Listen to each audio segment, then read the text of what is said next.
ठीक है sir, thank you sir. So hello, good morning. Good morning. हाँ खुला है ना, आवाज़ आ रही है? ये भी खुला है, सब चेक है, ठीक है। चलो ओके। तो मुझे जानते हैं आधे लोग नहीं जानते हैं, तो मैं अपना परिचय थोड़ा सा दे दूँ। माइक सर के नाम से जानते हैं मुझे, और इसी नाम से आप लोग मुझे पुकारिएगा आने वाले समय में, ठीक है। दूसरा नाम भी है विधान सर के नाम से भी लोग पुकारते हैं, लेकिन Mike sir is a popular name, जो कि लखनऊ में काफ़ी लोग इसी नाम से, परिचय के नाम से जानते हैं, ठीक है। तो बेसिकली जो हिस्ट्री का सेशन है वो मुझे सौंपा गया है, एक बार फिर से जिम्मेदारी आप लोग की कोशिशों के बाद। तो हिस्ट्री का जो सेक्शन है, उस सेक्शन के अंदर हम लोग कुछ बातें करेंगे। उन बातों को, मेरा थोड़ा कॉन्सेप्ट पढ़ाने का ये है कि मैं बातों को टू द पॉइंट रखूँगा। टू द पॉइंट रखने का मतलब ये, जो आपके एग्जाम से रिलेटेड क्वेश्चंस होंगे, चर्चाएं सिर्फ और सिर्फ हम उसके ऊपर करेंगे, ठीक है। आसपास की कहानियां चलती रहेगी, कहानियां बहुत सुनाता हूँ, पता है क्लास में बच्चों को, तो कहानियों के साथ साथ में हम लोग फैक्ट को रिलेट करते हुए चलेंगे। तो वो कहानियों को सुनते रहिएगा ध्यान से, आप लोग का फैक्ट खुद कनेक्ट होता चला जाएगा। जहां जरूरत पड़ेगी नोट करने की, वहां नोट करते चलेंगे, जहां जरूरत नहीं पड़ेगी वहां मैं बता दूंगा, अभी रुक जाओ, अभी यहाँ पे आपको सिर्फ और सिर्फ सुनना है, ठीक है। तो बेसिकली हम लोग आरंभ है प्रचंड, ये थीम लाइन जो है ये बहुत पावरफुल लाइन है, सबको पता है, मेरे ख्याल से सभी ने ये सुना होगा। तो आरंभ है प्रचंड, जब भी हम किसी भी चीज का शुभारंभ करते हैं तो मेरा तो यही शुभारंभ होता है, और जब इससे शुभारंभ करता हूँ तो बहुत अच्छा जाता है। लास्ट सेशन भी इसी हिसाब से किया था। तो बेसिकली हम लोग हिस्ट्री का जो सेक्शन है उसको 3 पार्ट में डिवाइड करते हैं, सबको ये बात बहुत अच्छे से पता होगी, एंशिएंट, मिडिवल और मॉडर्न के पार्ट में, ठीक है। तो एंशिएंट, मिडिवल और मॉडर्न के पार्ट में कुछ बेसिक चीजें हैं जो यहाँ पे मैं आपको बताना चाह रहा हूँ, उसके बारे में हम लोग देखते चलेंगे और पढ़ते चलेंगे। इतिहास एक बहुत ही इंटरेस्टिंग सब्जेक्ट है। जब भी आप हिस्ट्री को पढ़ते हो या इतिहास के बारे में पढ़ते हो, तो इतिहास आपको वो तमाम चीज़ों की नॉलेज दे देता है जिनसे आप अपने फ्यूचर के बहुत सारी प्रॉब्लम से टैकल कर सकते हो, ठीक है, उन समस्याओं का समाधान कर सकते हो। आज के समय में बहुत सारे युद्ध चलते हैं जगह जगह पे, जैसे इजराइल का चल रहा है, अभी फिलिस्तीन वाला इशू चल रहा है हमास के साथ में, ऐसे सीरिया का इराक के साथ में चल रहा होता है, ठीक है। कभी कभी रशिया चाइना के बीच में कोल्ड वॉर हो रहा होता है, ठीक है, शीत युद्ध कहते हैं जिसको हम लोग। और कभी कभी प्रॉब्लम क्या हो रही होती है, यूएसए किसके साथ में, चाइना के साथ में प्रॉब्लमेटिक हो गया होता है। कभी भारत का किसी कंट्री के साथ में, लाइक हमने मान लिया अभी कुछ नेपाल के साथ में संबंध खराब हो गए थे। तो ये सब चीजें क्यों होती हैं, इसके पीछे के कारण क्या है, ये जो परिकल्पना है हमको कहाँ से मिल जाती है, इतिहास को पढ़ने के बाद में। बहुत सारे वॉर्स और इन्वेजन्स देखोगे आप लोग, तो आप लोग को ये आइडिया हो जाएगा कि कहाँ से ये सब चीजें आई और कैसे ये पूरा का पूरा माहौल बनता चला गया। क्योंकि हर चीज के पीछे एक इतिहास है, कहानी है, तभी हमको वो चीज समझ आती है, ठीक है। तो इतिहास काफी इंटरेस्टिंग है, उसको हम लोग यहाँ पे शुरू करते हैं। भारतीय इतिहास की जब बात करते हैं, प्राचीन इतिहास, ये दोनों काम करते हैं।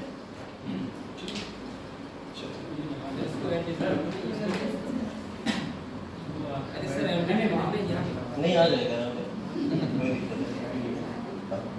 तो भारतीय इतिहास की जब हम लोग बातें करते हैं, खास करके जैसे प्राचीन इतिहास, मध्यकालीन इतिहास या फिर आपका आधुनिक इतिहास, ये 3 इतिहास है बेसिकली। इन 3 इतिहास के अलावा भी हिस्ट्री बहुत ब्रॉड है, और आजकल जो क्वेश्चंस आ रहे हैं आपके, वो कला एवं संस्कृति, एक इसका और मॉडिफाइड वर्जन है जो इन तीनों को मिला के बनाया गया है, कला एवं संस्कृति। और कुछ क्वेश्चन आपके विश्व इतिहास से भी आ जाते हैं, ये पता होगा आप लोग को बहुत अच्छे से। तो कला एवं संस्कृति से रिलेटेड भी क्वेश्चंस को साथ साथ में हम लोग टैकल करते चलेंगे जब भी हम कोई भी सब्जेक्ट पढ़ेंगे। लाइक अगर हम लोग मध्यकालीन भारत पढ़ रहे हैं, तो मध्यकालीन भारत को पढ़ते समय हम लोग उन चीज़ों को तुरंत के तुरंत आर्ट एंड कल्चर के फॉर्म में भी पढ़ लेंगे, ठीक है, जिससे आपको आर्ट एंड कल्चर या कला एवं संस्कृति का जो क्वेश्चन है वो भी साथ में कवर होता चले, ठीक है। तो बेसिकली देखिए, ये इतिहास को 3 पार्ट में डिवाइड करा गया है, और इतिहास को 3 पार्ट में जो इतिहासकार डिवाइड करते हैं उनके हिसाब से अगर हम लोग बात करें तो प्राचीन इतिहास, प्राचीन इतिहास का जो समय काल है उसको मानव के आगमन से लेकर, कब हुआ मानव का आगमन, कितनी ईसा पूर्व मानव का आगमन हुआ, इसके बारे में पता है किसी को, और कहाँ पे मानव का आगमन हुआ, अफ्रीका कॉन्टिनेंट में हुआ, अफ्रीका में हुआ, ठीक है। हुआ कब,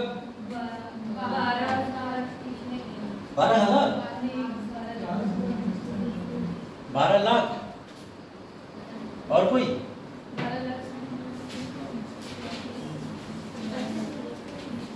एग्जैक्टली जो डेट है वो 25 लाख BC, BC का मतलब ईसा पूर्व होता है, ठीक है।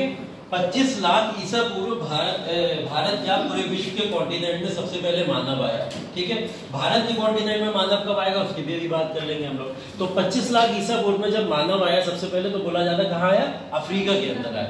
और जब वो अफ्रीका के अंदर आया तो उसी ने वहीं से क्या करा, अपने आप को इवॉल्व करना शुरू कर दिया। मतलब मानव जो आगे धीरे धीरे बढ़ा, कहाँ से बढ़ा है? अफ्रीका के कॉन्टिनेंट से बढ़ा है। अफ्रीका से कहाँ आया होगा? मिडिल एशिया, जो मध्य एशिया का भाग है उसके ऊपर पहुंचा होगा। तभी आपने देखा होगा ईरान, इराक ऐसी जगह जो है वहां पे सबसे पहले फसल के कुछ साक्ष्य मिले थे हमें। ठीक है, उसके बाद में कहां चला आया होगा? एशियन कॉन्टिनेंट या फिर जो हमारा भारत का उपमहाद्वीप है उस महाद्वीप की तरफ चला आया होगा। तभी हम लोग क्या पढ़ते हैं? आर्यंस आए। आर्यन के बारे में पढ़ते हैं, आर्यों का आगमन हुआ।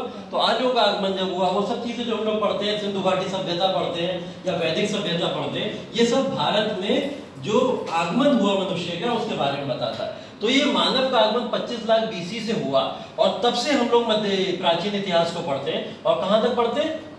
8वीं शताब्दी तक पढ़ते हैं। अब 8वीं शताब्दी कौन सी शताब्दी? यहां से इतिहास बदल जाता है। ये वो शताब्दी है जिसको इतिहासकार 701 से लेकर 800 ईस्वी के बीच में मानते हैं। ठीक है, कोई भी शताब्दी जब आप पढ़ोगे, लाइक अगर आप 8वीं शताब्दी पढ़ रहे हो तो वो 700 से लेके 800 तक होगी। 8वीं शताब्दी पढ़ोगे तो वो कहां? 9वीं शताब्दी पढ़ोगे कहां से कहां तक होगी? 801 से शुरू होगी, कहां से चलेगी? 899 तक, या आप लोग उसको 900 तक मान सकते हो। तो 8वीं शताब्दी तक जो ये चला, इसके अंदर 712 ईस्वी भी एक डेट आती है। 712 ईस्वी में क्या हुआ? अरबों का आगमन हुआ। अरबों का आगमन पहली बार हुआ था 712 में, इससे पहले भी कभी हो चुका? पहले हुआ था। हाँ, इससे पहले हुआ था, असफल रहा था। मतलब कितना समय पहले हुआ होगा? 636 में। वेरी गुड, बहुत बढ़िया। अभी मैं पूछूंगा, आऊंगा आपको। क्या नाम है आपका? हाँ, सूरज। अभी आऊंगा आपसे बात कर। 636 इन्होंने बोला है, इस बात को याद रखिएगा। 636 बोलने के पीछे भी एक तुक है, उसके ऊपर बात करेंगे। तो बेसिकली 712 ईस्वी से हमारा मध्यकालीन भारत शुरू हो जाता है। यहाँ पे जब मोहम्मद बिन कासिम ने आक्रमण किया था। मोहम्मद बिन कासिम का आक्रमण इतिहास में अभी तक हम लोग ने जितना भी पढ़ा है, सबने यही पढ़ा, यहीं से अरबों का आक्रमण हुआ और यहीं से मध्यकालीन भारत शुरू हो गया। यही कहानी पढ़ी है, हम सबने पढ़ी है। लेकिन ये कुछ हमारे मिसकंसेप्शन है, जो हमारी गलत फहमियां बनी हुई है। जैसे जोधा अकबर हस्बैंड वाइफ, ये भी एक गलत फहमी बनी हुई है। ठीक है, ये सब कहानियां हैं जो हम लोग सुनते हैं सिर्फ और सिर्फ, और उस पर यकीन करना शुरू कर देते हैं। एक्चुअल में ऐसा नहीं होता। तो इसके ऊपर भी आएंगे। अब 712 से लेकर 1757 ईस्वी तक हम लोग को क्या पढ़ना है? मध्यकालीन भारत पढ़ना है। मध्यकालीन भारत यहाँ पे क्यों रुक जाता है? क्योंकि यहाँ प्लासी की लड़ाई होती है, और प्लासी की लड़ाई से यहाँ पे आगमन किसका हो जाएगा? अंग्रेजों का। एक्चुअल में अंग्रेज तो पहले से ही थे भारत के अंदर, लेकिन अंग्रेजों ने यहाँ से अपनी सत्ता स्थापित करने में सबसे महत्वपूर्ण कदम यही रखा था जब प्लासी की लड़ाई जीती थी। तो प्लासी की लड़ाई जीतना ही उनके लिए यहाँ पे क्या हुआ? एक नया दौर शुरू हुआ। अब पहले तो यहाँ पूरा काल हम लोग पढ़ रहे हैं, अगर इस काल को मैं मानूं तो ये वो काल है जिस काल के अंदर हम लोग बेसिक डोमिनेशन जो देखते हैं वो किसका देखते हैं? हिंदू रिलीजन का। किसका देखते हैं? हिंदू रिलीजन का, बुद्धिज्म का और जैनिज्म का। ये हम लोग बेसिक डोमिनेशन, मतलब ज्यादा से ज्यादा प्रभावी कौन है इस समय में? हिंदू, बुद्धिस्ट और जैन। ये वो समय काल है। ये समय काल कौन सा है? मध्यकालीन। इस समय में मुस्लिम इन्वेजन हुए और मुस्लिम आक्रमणकारियों ने इस्लाम का प्रचार प्रसार किया। मतलब यहाँ पे शासनकाल या सत्ता किसकी पढ़ते हैं हम लोग? मुस्लिम लोगों की पढ़ते हैं। इसके बाद में जो तीसरा समय काल है वो शुरू होता है 1757 से, जहां अंग्रेज भारत में एंट्री कर चुके हैं। ठीक है, अंग्रेजों की एंट्री के बाद में 1947 तक, अब ये पूरा का पूरा काल हम लोग किसका पढ़ रहे हैं? अंग्रेजों का। किसका पढ़ रहे हैं? अंग्रेजों का। अब अंग्रेजों के साथ में संघर्ष है लगातार कि अंग्रेजों से हम लोग किस तरीके से अपने आप को स्वतंत्र कराएंगे। ये पूरा का पूरा काल यही बता रहा है। तो 1947 तक 1757 से आजादी तक हम लोग आधुनिक भारत की बात करते हैं। ठीक है, ये बेसिक बड़ा बड़ा कॉन्सेप्ट है जो हम लोग प्राचीन, मध्यकालीन और आधुनिक भारत में बात करते हैं। ठीक है, अब आपको जो मैं पढ़ाऊंगा, जहां से शुरू करूंगा वहां पे भी आ जाते हैं थोड़ा सा। ये जो है आधुनिक इतिहास। इस आधुनिक इतिहास के अंदर आप लोग कुछ टॉपिक्स पढ़ोगे, सिलेबस है आपका ये। ठीक है, इस सिलेबस के अंदर अगर हम लोग चले थोड़ा सा, तो ये आप लोग देख रहे हो यहाँ पे मॉडर्न हिस्ट्री के अंदर भारतीय स्वतंत्रता संघर्ष लिखा हुआ है।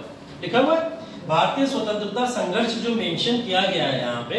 इस भारतीय स्वतंत्रता संघर्ष से पहले भारत के अंदर क्या मुगलों का रूल था? मुगलों से तो ली थी अंग्रेजों ने सत्ता, ली थी।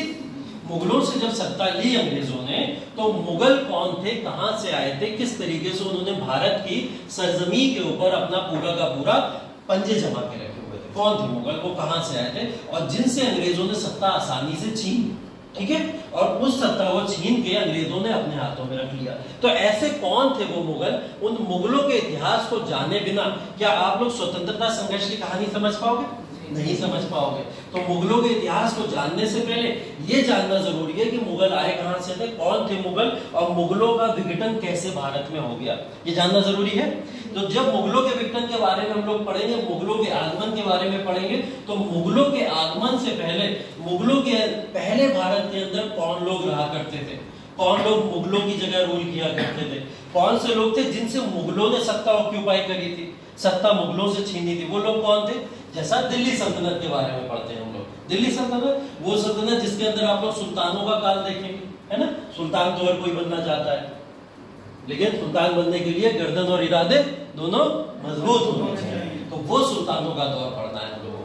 अब वो दिल्ली सल्तनत, सुल्तानों का दौर, वो जिसके अंदर खिलजी के बारे में पढ़ेंगे आप लोग, जिसके अंदर गुलाम वंश के बारे में पढ़ेंगे आप लोग, तुगलक वंश के बारे में पढ़ेंगे आप लोग। ये सब वो वंश है जिसको पढ़े बिना आपको मुगल समझ नहीं आएंगे, ठीक है। तो दिल्ली सल्तनत के बिना मुगल समझ नहीं आएंगे, मुगलों के बिना स्वतंत्रता संघर्ष समझ में नहीं आएगा। और दिल्ली सल्तनत को समझने के लिए आपको क्या समझना पड़ेगा कि भारत में इस्लामिक आक्रमण कैसे शुरू हुआ और भारत में दिल्ली सल्तनत कैसे है। तो इस्लामिक आक्रमण नहीं समझोगे तब तक दिल्ली सल्तनत नहीं समझ आएगी, दिल्ली नहीं समझ आएगी, मुगल नहीं समझ आएंगे, मुगल नहीं समझ आएंगे तो स्वतंत्रता संघर्ष नहीं समझ आएगा। बड़ी विपदा है, क्या करा है बताओ। शुरू से पढ़ा है ना, इसका सीधा सोल्यूशन क्या है, शुरू से पढ़ा है। तो इतिहास को जब शुरू से पढ़ा जाएगा तो हमको सारे पॉइंट क्लियर होते चले जाएंगे, ठीक है। अब शुरू से पढ़ाने के लिए तो प्राचीन इतिहास पे जा सकते हैं हम लोग कि जब तक मानव ही नहीं आएगा तब तक ना तो दिल्ली सल्तनत आएगी, ना तो मुगल आएंगे, और ना ही स्वतंत्रता संघर्ष हो पाएगा, है ना। तो मानवों तक जाने से पहले मैं कुछ पॉइंट्स आपको मध्यकालीन भारत के बताऊंगा। जी सर, तो कुछ पॉइंट्स आपको मध्यकालीन भारत के बताऊंगा। मध्यकालीन भारत से बेसिकली हम लोग सिलेबस की स्टार्ट करेंगे, ठीक है। अभी कुछ चीजें आप लोगों ने प्राचीन की जो भी है पढ़ी होगी, या जो भी रिवीजन किए होंगे, जो भी चीजें पढ़ी होंगी, उससे थोड़ा सा आगे बढ़ेंगे हम लोग। मध्यकालीन भारत से इस इतिहास को शुरू करेंगे। मध्यकालीन भारत से शुरू करने के पीछे का कारण जो है, वो कारण ये है कि प्राचीन और मध्यकालीन में एक बहुत बड़ा डिफरेंस है, ठीक है। प्राचीन तुरंत खत्म होकर मध्यकालीन तुरंत शुरू नहीं होता। मध्यकालीन की एक सीरीज है, जब भी मध्यकालीन शुरू होगा आक्रमण से शुरू होगा, और उस आक्रमण को हम लोग आसानी से समझ सकते हैं कि अरबों में भारत का आक्रमण कैसे हुआ। तो जब वहां से शुरू करेंगे तो बेसिकली हम लोग मॉडर्न हिस्ट्री तक या आधुनिक भारत तक आसानी से जा सकते हैं, ठीक है। तो कहानी शुरू करें, चलिए। ये है आपका मध्यकालीन भारत, ठीक। हाँ बेटा, मेडिवल से स्टार्ट करना है हम लोगों को, ठीक। मेडिवल से स्टार्ट करना है इसलिए क्योंकि प्राचीन आप लोग थोड़ा बहुत पढ़ रहे हैं, या प्राचीन के बारे में आप लोग का डिस्कशन चल ही रहा है, तो उसके अंदर अभी इन्वॉल्व होना ठीक नहीं है। आप लोग अभी मध्यकालीन से पढ़िए, बाकी जो चीजें होंगी आगे की आगे नहीं है। इससे तो और काला होगा। अच्छा ये कपड़ा है, इससे तो और काला हो जाएगा, क्या हो जाएगा।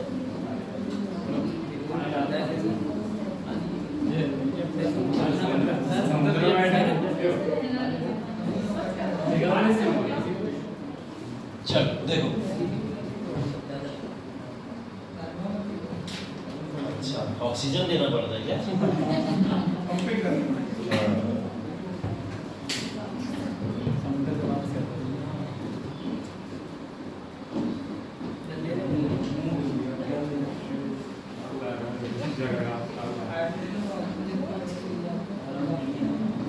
चलिए देखिए, मध्यकालीन भारत या जो हमारा मेडिवल हिस्ट्री, ठीक है। मेडिवल हिस्ट्री या मध्यकालीन भारत को हम लोग बोलते हैं age of invasions, wars and monuments, ठीक है। इन्वेजन्स का मतलब यहाँ पे लिख देता हूँ मैं, बात हो रही है आक्रमण की।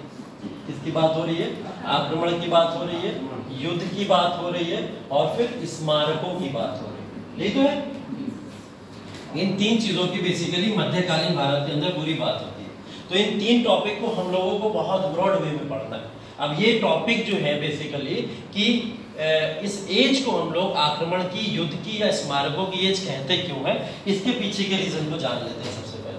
अब आप लोग मध्यकालीन भारत जब 712 से शुरू करते हो तो 712 के अंदर सबसे पहले क्या हुआ? आक्रमण ही तो हुआ, इन्वेजन ही तो हुआ था। तो इन्वेजन का ये दौर है पूरा का पूरा, जिसके अंदर सबसे पहले मोहम्मद बिन कासिम का इन्वेजन और भारत के ऊपर इस्लामिक सत्ता की स्थापना करने की वो कोशिश करता है, ठीक है। उसके बाद में फिर महमूद गजनवी देखते हैं हम लोग। गजनवी भी क्या करता है? आक्रमण ही तो करता है, फिर वो आक्रमणकारी दौर चल रहा है। उसके बाद मोहम्मद गौरी क्या करता है? वो भी तो आक्रमण ही कर रहा है, वो भी एक दौर है। उसके बाद में बाबर क्या करता है? आक्रमण ही तो करता है, वो आक्रमणकारी दौर है। तो ये पूरा का पूरा जो मेडिवल हिस्ट्री है या मध्यकालीन भारत है, ये क्या है? आक्रमण का दौर है। अब इस आक्रमण के दौर को इसीलिए इसको एज ऑफ इन्वेजन बोला जा रहा है। दूसरा बोला जा रहा है वॉर्स। अब जहां पे इन्वेजन होंगे, आक्रमण होंगे, क्या वहां पे युद्ध नहीं होंगे? बिल्कुल होंगे, है ना। प्री डिसाइडेड है, जहां पे आक्रमण होगा वहां युद्ध होगा। या तो राजा छोड़ के भाग जाएगा या फिर क्या होगा?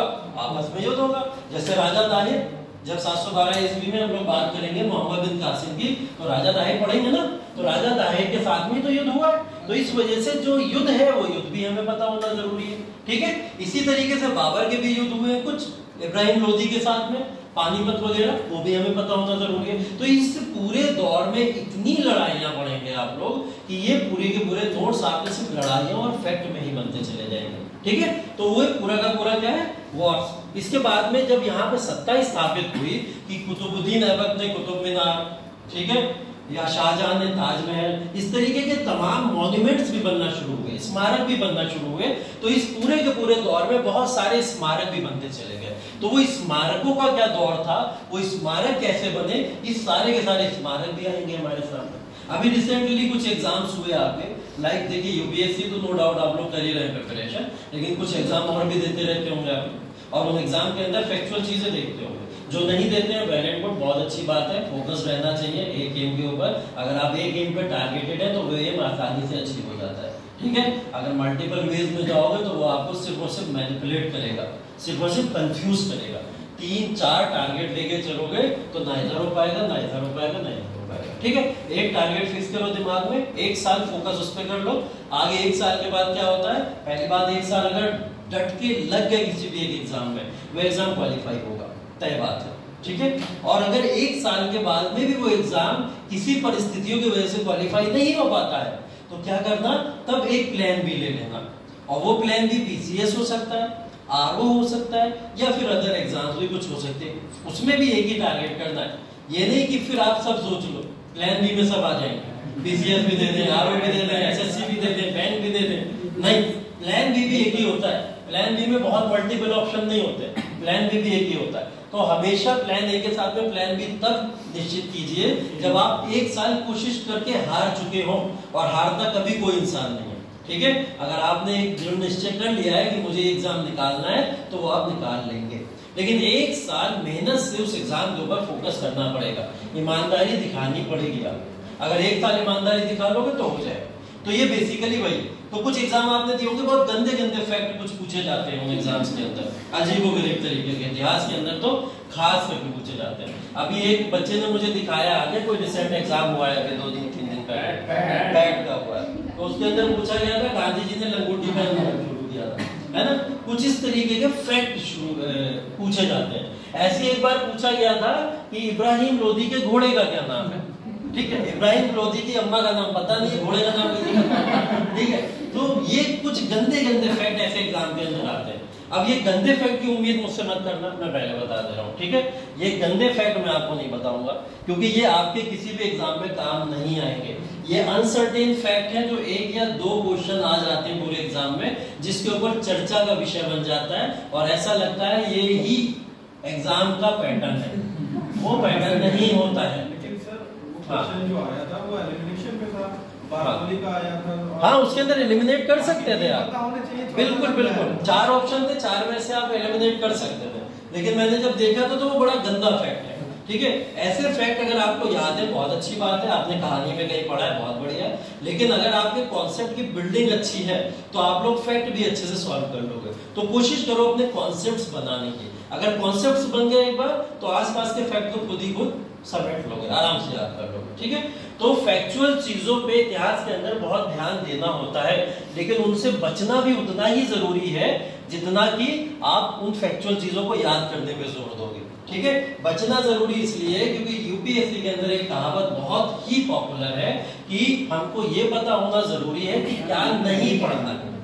क्या पढ़ना है इससे मैटर करता ही नहीं, क्या नहीं पढ़ना है ये मैटर करता है। तो अगर आपको पता है क्या नहीं पढ़ना है तो आप इस एग्जाम को आसानी से निकाल लोगे, ठीक है। तो बहुत सारी मिसलीनियस चीजों पे भागने की जरूरत नहीं, उसके ऊपर बस जो डिस्कशन करते चलेंगे उसी पे बात करेंगे, ठीक। तो मध्यकालीन भारत, इन 3 चीजों की बार बार हम लोग बात करते रहेंगे इस पूरे इतिहास के अंदर, इसलिए मैंने इंट्रोड्यूस कर दिया आपको इसके बारे में। अब मध्यकालीन भारत के अंदर होता क्या है, बेसिकली एक किताब आती है सतीश चंद्र की, एनसीईआरटी है, और कोई मैं आपको रिफर ही नहीं करूंगा, सिर्फ एनसीईआरटी के ऊपर जाइए, फैक्ट भी मिलेंगे आपको, कॉन्सेप्ट भी मिलेंगे आपको, और उस किताब के अंदर जो लिखा हुआ है वो एग्जाम के अंदर भी आपको मिलेगा, ठीक है।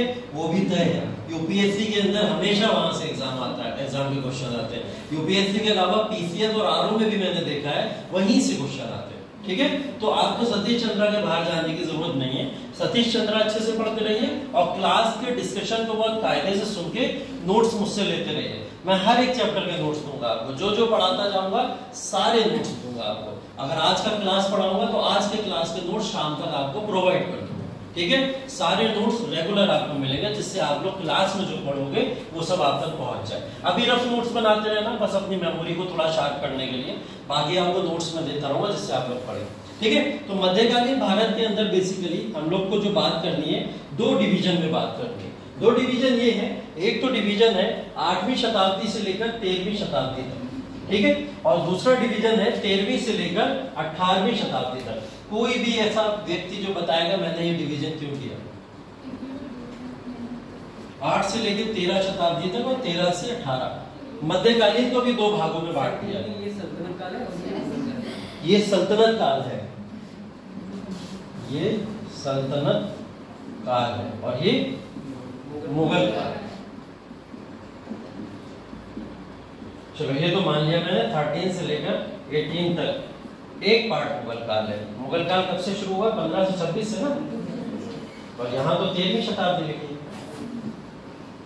फिर और ये सल्तनत काल जो आपने बोला, क्या ये 13th सेंचुरी में सल्तनत काल चल रहा था या स्टार्ट हुआ था या 8वीं शताब्दी से शुरू हो गया था? 1206 से शुरू हुआ था। तो कुछ ना कुछ मिक्सिंग होगी ना इसमें, बताओ क्या मिक्सिंग हो सकती है। 8वीं से 13वीं में डिवीजन का क्या मतलब है, 13वीं से 18वीं में डिवीजन का क्या मतलब है, ऐसा डिवीजन क्यों किया गया? इसको 2 भागों में क्यों बांटा गया? इससे पहले भारत में कोई शासन नहीं था, तो शासक नहीं था कोई। हाँ। भारत को शासन कर सके भारत नहीं, कैसे कह लो, गुप्ता एम्पायर, मौर्य एम्पायर, ये सब शासन से लेकर 13 तक, 8 से लेकर 13 तक मिला। हाँ। 7 में किसी साम्राज्य की स्थापना नहीं हुई थी। 8 से 13 तक कोई साम्राज्य की स्थापना नहीं। अच्छा, 13 से आगे 1226 से 13 से 18 से स्थापना का काल है। नहीं, 1226 को होता सल्तनत काल की। हाँ। 13 में कर सकते हैं 12। अच्छा, और कोई पर तुर्क और नॉन तुर्क और नॉन तुर्क हो सकता है। और कोई 1206 से 1526 से दिल्ली सल्तनत बोला है, का नाम बोला जाता है। हाँ। उससे पहले तुर्कों का आक्रमण हुआ था। हाँ। उससे पहले अरबों का वो हुआ था। तो तुर्क और नॉन तुर्क अगर जैसे इन्होंने बोला डिवीजन कर रहे हैं, तो यहाँ पे तो सब आ जाएंगे, तुर्क भी नॉन तुर्क, यहाँ सब आ जाएंगे, यहाँ सब आ जाएंगे। यहाँ तुर्क और नॉन तुर्क का डिवीजन ही नहीं है। इस डिवीजन को समझो थोड़ा सा, इस इतिहास को 2 पार्ट में डिवाइड करने का मतलब ये है। अब मैं डेट लिख रहा हूँ, आप लोग आसानी से समझ जाओगे। 712 AD से लेकर या ईसवी से लेकर हम लोग बात कर रहे हैं 1206 ईस्वी तक, ठीक। और यहाँ पे बात कर रहे हैं हम लोग 1206 से लेकर 1526 ईस्वी तक। सॉरी, अब ये 1526 से भी आगे चला जाएगा। अब ये चला जाएगा 1757। अब समझ आया कुछ डिवीजन? आया कुछ? क्या समझ आया? अब मैंने इसको 712 से लेकर 1206 क्यों किया? 712 से लेकर 1206, जैसा आपने बोला, क्या नाम है? कृष्णपाल। जैसा कृष्णपाल ने बोला कि 712 से लेकर 1206 तक इस समय काल में कोई भी ऐसी सत्ता स्थापित नहीं थी भारत के अंदर जिसको हम लोग शासन काल बोल सके या फिर साम्राज्य बोल सके या कोई भी ऐसी चीज बोल सके जब कोई रूल चल रहा हो। ऐसा कुछ नहीं चल रहा था इस समय। ये दौर वो दौर है जिस समय आक्रमण काफी तेजी से हो रहे थे और लगातार रूल बदलते चले जा रहे थे। ठीक है, इवन रूल हो ही नहीं रहे थे। यहाँ पे बात करें अगर हम लोग कासिम की बात करते हैं, मोहम्मद बिन कासिम का आक्रमण 712 ईस्वी में, और यहाँ पे क्या हुआ, दिल्ली सल्तनत की शुरुआत हो गई। ठीक है, अब दिल्ली सल्तनत की शुरुआत से पहले का जो काल है उस पूरे काल को हमने एक तरफ रख दिया। ठीक है, उस पूरे काल को एक तरफ, और दिल्ली सल्तनत के बाद की जो भी पूरी की पूरी काल है उसको हमने एक तरफ रख दिया। मतलब हम इन दो सेक्शन को डिवाइड करने में इस पूरे काल के अंदर हम लोग किसी साम्राज्य की बात नहीं कर रहे हैं, और इसके अंदर हम लोग किसकी बात कर रहे हैं, सिर्फ और सिर्फ साम्राज्य की ही बात कर रहे हैं। तो ये डिवीजन किसके बेसिस पे, साम्राज्य के बेसिस पे। ठीक है, तो अब मैं बात करूं अगर 712 ईस्वी से लेकर 1206, तो ये आज का हमारा टॉपिक है 8वीं शताब्दी से लेकर 13वीं शताब्दी तक। मतलब कौन सा समय, 712 से लेकर 1206 ईस्वी तक, इस समय काल की हम लोग को बात करनी है। 712 ईस्वी के अंदर क्या हुआ, मोहम्मद बिन कासिम का आक्रमण हुआ। अब थोड़ी सी कहानी सुनो। ठीक है, अब क्या हुआ, 712 ईस्वी के अंदर मोहम्मद बिन कासिम था कौन जिसने भारत के ऊपर आक्रमण किया, ये आपको पता होना जरूरी है। ठीक है, जिसने भारत के अंदर आक्रमण किया वो पहला अरब आक्रमणकारी कौन था, अरबों के साथ हमारे संबंध क्या थे, क्यों अरब हमारे ऊपर आक्रमण किए, ऐसे संबंध के बारे में आपसे पूछा जाता है क्वेश्चन। ठीक है, इंटरनल सिक्योरिटी एक सब्जेक्ट होता है, सुना आप लोगों ने, मेंस के अंदर एक सब्जेक्ट होता है। ठीक है, इसी तरीके से पेपर 4 होता है आपका जीएस का, उसके अंदर क्या होता है, एथिक्स एंड इंटीग्रिटी भी आता है। ठीक है, एक पेपर आपका क्या होता है, ऐसे का होता है, निबंध लेखन जिसके अंदर आता है। ये तमाम वो पेपर हैं जिनके अंदर आपको एक इंटरनेशनल रिलेशन भी जो जीएस 2 का पार्ट होता है, आईआरसी होता है, अंतरराष्ट्रीय संबंध जिसको बोलते हैं। इनके अंदर क्या पूछा जाता है, ऐसे तमाम क्वेश्चन पूछ लिए जाते हैं कि हमारे संबंध किसके साथ में कैसे हैं, और वो संबंध के बारे में आपको इतिहास के बारे में जब तक नहीं पता होगा वो संबंध आप जस्टिफाई नहीं कर पाओगे। ठीक है, अब अरबों के साथ में भारत के संबंध कैसे हैं, अभी जो प्रिंस सलमान है उसके मोदी जी के साथ संबंध कैसे हैं, इसको समझने के लिए आपको ये समझना पड़ेगा कि मोहम्मद बिन कासिम के राजा दाहिर के साथ में संबंध कैसे थे।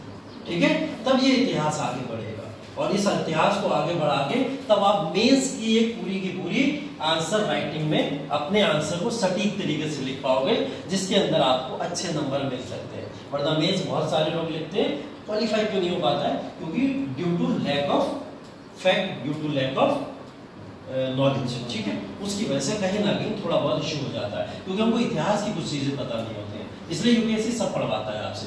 आप जीएस 1 में, 2 में, 3 में, 4 में, हर जीएस में हर सब्जेक्ट को यूज कर सकते हो। ये खासियत है यूपीएससी की, किसी भी पेपर में किसी भी पेपर को यूज कर सकते हो, बस वो आपको नॉलेज होनी चाहिए उस चीज की कि किसको कहाँ पे यूज करना है। चलते हैं मोहम्मद बिन कासिम पे। आप देखो मोहम्मद बिन कासिम की कहानी शुरू होगी इस्लाम से, इस्लाम का उदय। ठीक है, इस्लाम का उदय बेसिकली कहाँ पे हुआ और किस समय में हुआ, इसकी बात पे अगर हम लोग जाएं तो हम लोग चलते हैं मोहम्मद साहब के पास। ठीक है, जाना नहीं है, यही रहना। ठीक है, हम लोग चलते हैं मोहम्मद साहब के पास, का मतलब यही है कि क्लास के अंदर चलते हैं। ठीक है, थोड़े से अपने आप को उस परिस्थिति में ले जाने की कोशिश करना कि वो समय है, उस समय में वहां पे ऊंट बकरियां बंधी हुई हैं, समय काल वो है जिस समय काल के अंदर तमाम लोग जो हैं वो लोग वहां पे बैठे हुए हैं, और एक ऐसे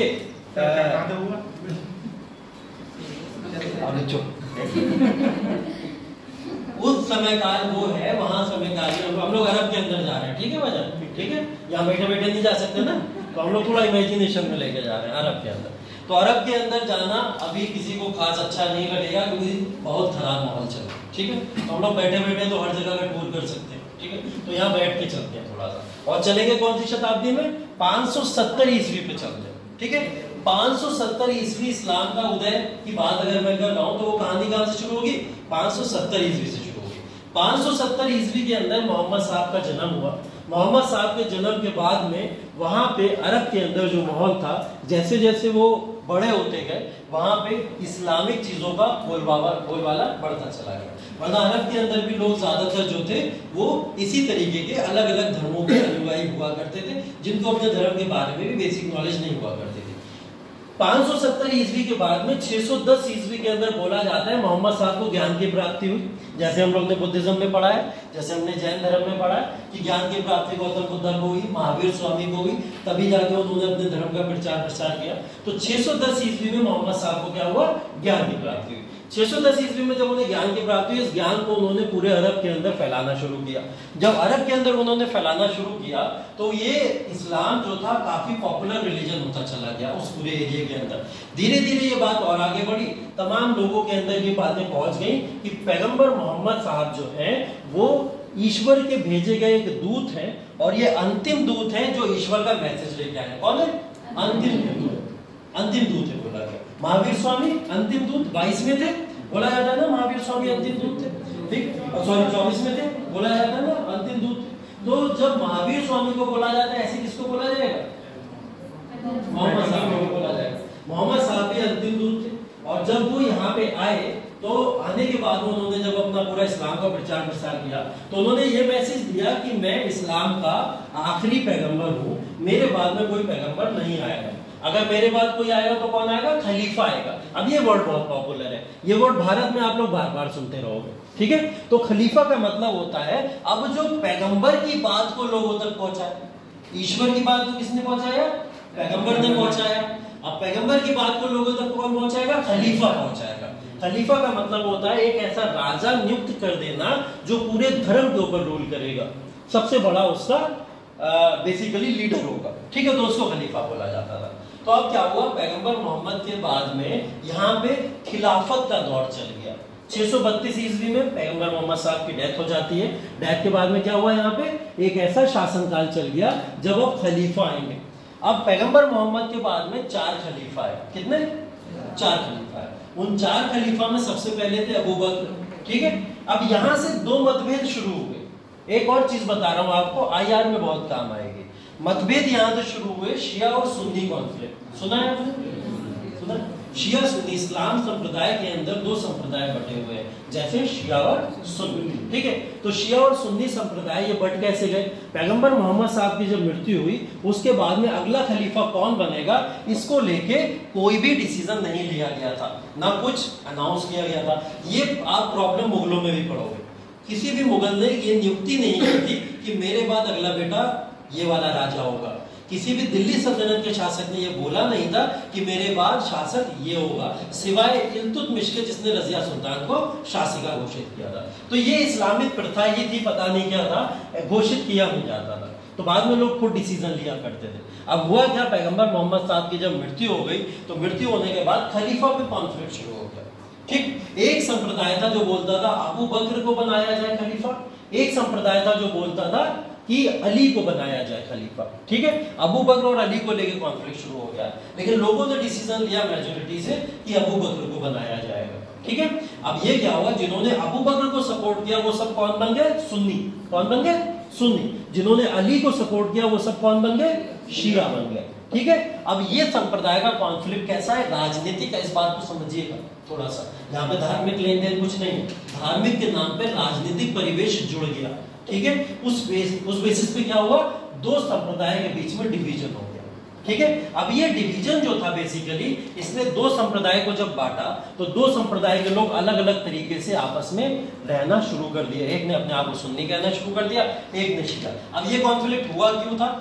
सुन्नी लोगों का मत ये था कि जरूरी नहीं है कि पैगंबर मोहम्मद साहब के ब्लड रिलेशन या खून का ही बंदे को यहाँ पे बनाया जाए, ऐसा जरूरी नहीं। शिया संप्रदाय का मानना था उनके परिवार का ही व्यक्ति को बनाना चाहिए खलीफा। तो उन्होंने बोला सुन्नी संप्रदाय में जो भी इस समय इस काबिल होगा उसको बनाया जाएगा। तो अबू बकर इस काबिल है, उनको बना दिया जाए। तो मेजोरिटी से ये डिसीजन ले लिया गया। कॉन्फ्लिक्ट शुरू हुआ, बातें चलती रही। 632 ईस्वी से लेकर 750 ईस्वी तक यही सब कॉन्फ्लिक्ट चलता रहा। शिया सुन्नी आना जाना ये सब चीजें चलती रही। इसी समय में क्या हुआ, जब ये पूरा शासनकाल समाप्त हुआ, खलीफा 4 खलीफा हुए, 4 खलीफों का शासनकाल समाप्त हो गया 661 ईस्वी में। 661 ईस्वी में खलीफा भी समाप्त, पैगंबर भी अब कोई नहीं आएगा, अब आगे कौन संभाले, इस बात को लेकर कॉन्फ्लिक्ट शुरू हुआ। जब ये कॉन्फ्लिक्ट शुरू हुआ तो एक वंश था वहां पे जिसका नाम था उमैयद वंश। क्या नाम था? उमैयद वंश। ये कहानी सुनो, आप लोग को सिर्फ समझने के लिए जरूरी है, लिखो चाहे ना लिखो जरूरी नहीं, सिर्फ समझा रहा। एक वंश था उमैयद वंश, उसने 661 ईस्वी में वहां पे शासन करना शुरू कर दिया। उमैयद वंश ने क्या करा, यहाँ पे जब शासन करना शुरू किया तो उसने अरब के डिवीजन को कई पार्ट में डिवाइड कर दिया। अभी तक अरब क्या था? एक था। उस अरब को कई भागों में डिवाइड कर दिया गया। उसी भाग में से एक भाग जो था, उस भाग के अंदर शासन किया करता था मोहम्मद बिन कासिम। कौन? मोहम्मद बिन कासिम। उमैयद वंश के द्वारा अपॉइंट किया गया एक व्यक्ति था जिसका नाम था मोहम्मद बिन कासिम। उस समय के खलीफा ने जो मिनी खलीफा थे, मेजर खलीफा तो वही थे 4 लोग, उसके बाद में मिनी खलीफा आना शुरू हो गए, छोटे छोटे खलीफा जगह जगह प्रांतों के बनने लगे। तो जब वो मिनी खलीफा ने उनको अपॉइंट किया अरब के लिए, और वो अरब के वहां पे क्या बने, गवर्नर बने, राजदूत बने। और जब वो गवर्नर राजदूत बने अरब के, तो उस समय में उनको क्या दिया गया, टारगेट दिया गया कि आपको क्या करना है, पूरे संसार के अंदर फैल के तमाम जगह पे क्या करना है, इस्लाम का प्रचार करना है। पहली चीज क्या करना है, इस्लाम का प्रचार करना है। दूसरी चीज क्या करनी है, राजनीतिक और आर्थिक रूप से हमारे अरब की सरजमी को मजबूत करना है। ठीक है, दूसरा टारगेट क्या दिया गया कि राजनीतिक और आर्थिक रूप से अरब की सरजमी को मजबूत करना है। तो ये 2 टारगेट उनको बेसिकली दिए गए। इस टारगेट के साथ में वो निकले कहां से, अरब से। और जब अरब से निकले, उनको सबसे बेहतर जगह इसके लिए कौन सी दिखी, भारत। ठीक है, तो भारत वो जगह देखी उनको इस चीज पे 711 ईस्वी। ठीक है, अभी 712 में नहीं आ रहा, 711 ईस्वी में मोहम्मद बिन कासिम ने अपने 2 अनुयायियों को भेजा भारत के अंदर कि जाओ चेक करके आओ भारत की जमीन के ऊपर अटैक करना सही है या गलत है, राजनीतिक परिवेश से कितना मजबूत है, स्ट्रॉन्ग है, कमजोर है, कैसा है, देख के आओ एक बार। तो जब मोहम्मद बिन कासिम ने भेजा 2 लोगों को, उन 2 लोगों के नाम थे क्या, उबैदुल्ला और बुदैल। ये 2 व्यक्ति थे जो अरब आक्रमणकारी के रूप में सबसे पहले भारत के अंदर आए। इनका नाम आप लोग लिख सकते हैं। 711 ईस्वी में उबैदुल्ला और बुदैल, ये 711 दोनों साथ में आए थे। ठीक है, दोनों साथ में आए थे। अरब आक्रमणकारी थे उबैदुल्ला और बुदैल। लिख दूं?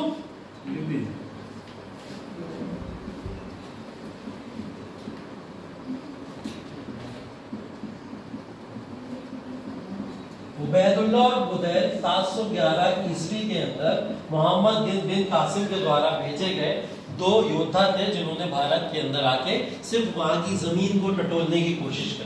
ठीक है, जब ये भारत के अंदर आए तो सिंध से ही इनको वापस भगा दिया गया।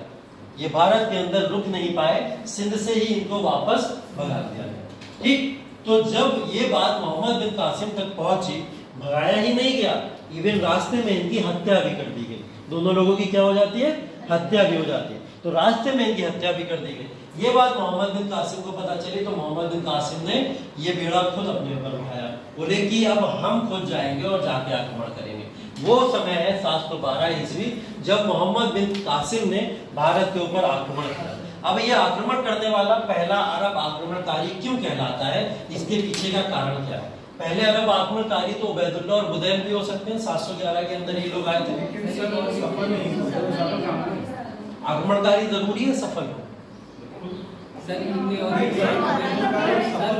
नहीं है, लेकिन ये बोला जाता है कि जैसे उबैदुल्ला पहला मुस्लिम आक्रमणकारी था जिसने तुर्कों से वो लिया था, लेकिन वो हार गया था उससे। तो उसके बाद बुदैल के साथ उसने वो किया था, लेकिन वो भी हार गया था। तो वो सब छोटे छोटे प्रांतों पर वो कर रहे थे। तो क्या मोहम्मद बिन कासिम पूरा भारत जीतना है? मोहम्मद बिन कासिम जो था वो अपनी सिर्फ सिंध के लिए तो आया था, ये भी तो सिंध के लिए आया। और इन लोगों से पहले 636 में उमर खलीफा आए। हाँ, वहाँ पे चलो वहाँ पे भी बात कर लेते हैं। जैसे मैंने बताया था इनकी बात भी करेंगे, इन्होंने 636 ईस्वी बोल दिया। मैंने बताया था ना 632 के बाद में यहाँ पे डेथ हो गई थी किसकी? मोहम्मद साहब की। मोहम्मद साहब के बाद में खलीफा है, खलीफा के अंदर पहले खलीफा मैंने बताया अबू बकर आए थे, अबू बकर के बाद में दूसरे खलीफा है उमर। क्या नाम था? उमर। तो ये जो उमर थे इन्होंने 636 ईस्वी में भारत के ऊपर आक्रमण किया था। कब? 636 में। तो अगर फैक्चुअली करेक्ट देखना है अपने आप को तो सबसे पहले अरब आक्रमणकारी कौन हो जाएगा? उमर खलीफा हो जाएगा। ये दूसरे खलीफा है, मैंने 4 खलीफा बताए इस्लाम के अंदर, ये कौन से? दूसरे खलीफा है। अगर फैक्चुअली जाओगे तो उमर से नहीं, ठीक है। लेकिन यहाँ पे 712 ईस्वी में जब मोहम्मद बिन कासिम ने अटैक किया, पहला मुस्लिम आक्रमणकारी जिसने सिंध को जीता था वो कौन था? मोहम्मद बिन कासिम था। 636 में भी अटैक हुआ, 639 में भी अटैक हुआ, 681 में भी अटैक हुआ। ये भारत पे अटैक होने के काल है, लगातार 4-5 बार अटैक हुआ। और फिर मैं कब बता रहा हूँ 711 में भी अटैक हुआ। तो ये फैक्ट एकदम गलत है कि 712 ईस्वी में मोहम्मद बिन कासिम पहला अरब आक्रमणकारी था जिसने भारत पे अटैक किया। ठीक उसी तरह से जैसे वास्को डी गामा ने भारत की खोज की थी, ठीक है। ये दोनों फैक्ट एकदम गलत है, ठीक है। क्यों गलत बोला? उसने भारत के रास्ते की खोज की, सी रूट की खोज की थी। भारत बहुत पहले से है ना, ऐसे ओड़ंग आके भारत की खोज नहीं करते, ठीक है। तो बेसिकली भारत तो बहुत पहले से उसने रास्ते की खोज की थी। ये फैक्ट उसी तरीके से गलत है कि मोहम्मद बिन कासिम पहला अरब आक्रमणकारी था जिसने भारत के ऊपर अटैक किया। नहीं, पहला सफल मुस्लिम आक्रमणकारी था जिसने भारत के ऊपर अपनी विजय प्राप्त की थी। इस शब्द को इस तरीके से जरूर देखिएगा, क्योंकि जब प्रीलिम्स में क्वेश्चन पूछा जाता है तो वो फैक्ट के साथ में आपके साथ में बिल्कुल परेशान नहीं करेगा। आप फैक्ट ढूंढ लोगे, 712 आपको पता है, 636 आपको पता है, ठीक है। आपको आने वाली और भी तिथियां पता होंगी, लेकिन वो शब्दों से खेलेंगे, ठीक है।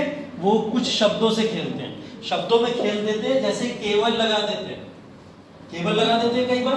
तो केवल से आपको क्या लगता है? आप केवल पे ध्यान नहीं दोगे, लाइन पूरी पढ़ लोगे, एकदम एनसीईआरटी की लाइन मिल जाएगी। लेकिन केवल लगा हुआ वो आंसर गलत होता है एक्चुअली। तो वो क्या खेल करते हैं? सिर्फ शब्दों से खेलते हैं। तो यहाँ पे भी वही शब्द है कि पहला अरब आक्रमणकारी नहीं था, पहला सफल अरब आक्रमणकारी आप इसको कह सकते हैं, ठीक है। तो मोहम्मद बिन कासिम ने जब भारत की जमीन के ऊपर कदम रखा तो इसको सबसे पहले मिल गया क्या? सिंध। क्या मिल गया? सिंध। अब सिंध के ऊपर शासन किसका था? राजा दाहिर, ठीक है। राजा दाहिर कौन से वंश से था? वंश से था। कौन सा वंश था राजा दाहिर का? हाँ? दाहिर वंश मत बोल देना तुम। राजाओं का नाम पे हमेशा वंश नहीं होता। हिंदू वंश। हिंदू वंश। अच्छा, वेरी गुड। वजाहत तो नहीं सही। पता किसी को? हम तो बताएंगे, हम आए ही इसीलिए हैं, ठीक है। चाच वंश से था। कौन सा वंश? चाच वंश से। राजा दाहिर कौन से वंश से था? चाच वंश से था। तो बेसिकली राजा दाहिर ने जब सिंध के ऊपर अपना रूल एस्टेब्लिश किया था तो उसी समय में यहाँ पे सिंध के अंदर, यहाँ पे इस एरिया, पूरा सिंध देखो एक प्रांत है, पूरा का पूरा प्रांत का मतलब एक स्टेट होता है, राज्य होता है बहुत बड़ा। और उस समय में रूल कैसे चलते थे? प्रांतों में चलते थे। पूरा एक सुप्रीम लीडर नहीं हुआ करता था। जैसे आगे आने वाले समय में आप देखोगे मुगल पूरे भारत पे रूल कर रहे हैं, उससे पहले समय में देखोगे मौर्य पूरे भारत पे रूल कर रहे हैं, देखोगे ना। लेकिन ये वो समय काल चल रहा है जिस समय में सिर्फ प्रांतों में ही रूल हुआ करते थे। जैसे सिंध पे कोई अलग रूल कर रहा है, मुल्तान पे कोई अलग रूल कर रहा है, ठीक है। इसी तरीके से आप देखोगे पंजाब पे कोई अलग रूल कर रहा है। तो अलग अलग रीजन पे अलग अलग रूल हुआ करते थे। तो ये बेसिकली सिंध के ऊपर जो शासक था इसका क्या नाम था? दाहिर, ठीक। राजा दाहिर सिंध के ऊपर शासन किया करता था। और राजा दाहिर ने अपना जब शासन यहाँ पे एस्टेब्लिश किया था उसी समय से लगातार नजरे अरब की थी इनके ऊपर, ठीक है। क्योंकि राजा दाहिर को एक इनकम्पिटेंट रूलर माना जाता था, मतलब अयोग्य शासक माना जाता था। वो अयोग्य शासक जो शायद अपनी सत्ता को खुश रखने में असमर्थ था, ठीक है। इसी वजह से राजा दाहिर के ऊपर जब मोहम्मद बिन कासिम ने अटैक किया तो ये सिंध को बहुत आसानी से जीत लिया था। राजा दाहिर और मोहम्मद बिन कासिम के बीच में एक युद्ध हुआ था 712 ईस्वी में। क्या नाम है उसका? रावण युद्ध। रावण,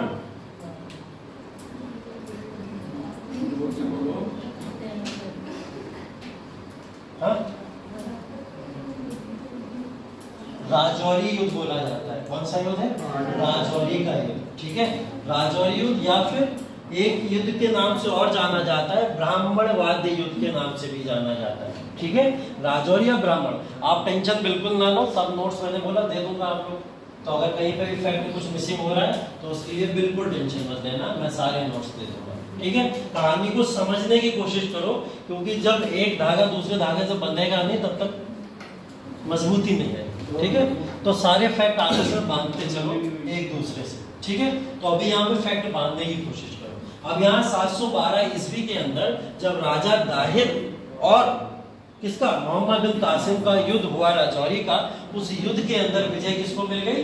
मोहम्मद बिन कासिम को। तो मोहम्मद बिन कासिम कहाँ का रूलर बन जाएगा? सिंध का रूलर बन जाएगा। तो जब सिंध के ऊपर आक्रमण हुआ और सिंध को विजेता मोहम्मद बिन कासिम हो गया, तो क्या मोहम्मद बिन कासिम यहाँ पे अपना प्रशासन लागू करेगा कि नहीं करेगा? बिल्कुल करेगा, यहाँ पे अपना प्रशासन भी लागू करेगा। और जब ये अपना प्रशासन लागू करेगा सिंध के ऊपर, तब भारत के अंदर बहुत बड़े बड़े चेंजेस देखने को मिलेंगे सिंध जैसी जमीन पर। ठीक है, तो जब मोहम्मद बिन कासिम ने यहाँ पे रूल अपना एस्टेब्लिश किया, उस रूल के दौरान इसने प्रशासनिक परिवर्तन किए कई सारे, और उस प्रशासनिक परिवर्तन में जो आपके प्रीलिम्स के लिए और मेंस दोनों के लिए बहुत इंपॉर्टेंट है, वो प्रशासनिक परिवर्तन यहाँ पे आप लोग नोट कर लीजिए। प्रशासनिक परिवर्तन किसके द्वारा? मोहम्मद बिन कासिम के द्वारा। ठीक है, प्रशासनिक परिवर्तन मोहम्मद बिन कासिम के द्वारा। इसके अंदर पहली जो चीज मैं लिख रहा हूं यहाँ पे, वो लिख रहा हूं कर व्यवस्था। पहली चीज है कर व्यवस्था, मतलब इंग्लिश वाले लिखेंगे इसको टैक्स सिस्टम। ठीक है, टैक्स सिस्टम या फिर कर व्यवस्था। कर व्यवस्था लागू करना, क्या ये नई बात है भारत के अंदर? इससे पहले कर नहीं लगते थे? कर क्या इससे पहले नहीं लगते थे भारत के अंदर? क्या गुप्ता साम्राज्य के अंदर, मौर्य साम्राज्य के अंदर साम्राज्य चलेगा ही करों से? बिना करोगे तो नहीं चलेगा। तो मैंने क्या बोला, इसने प्रशासनिक परिवर्तन में कर व्यवस्था करी। कर व्यवस्था पहली बार नहीं करी। कर व्यवस्था के अंदर परिवर्तन इसने किसके आधार पे करा?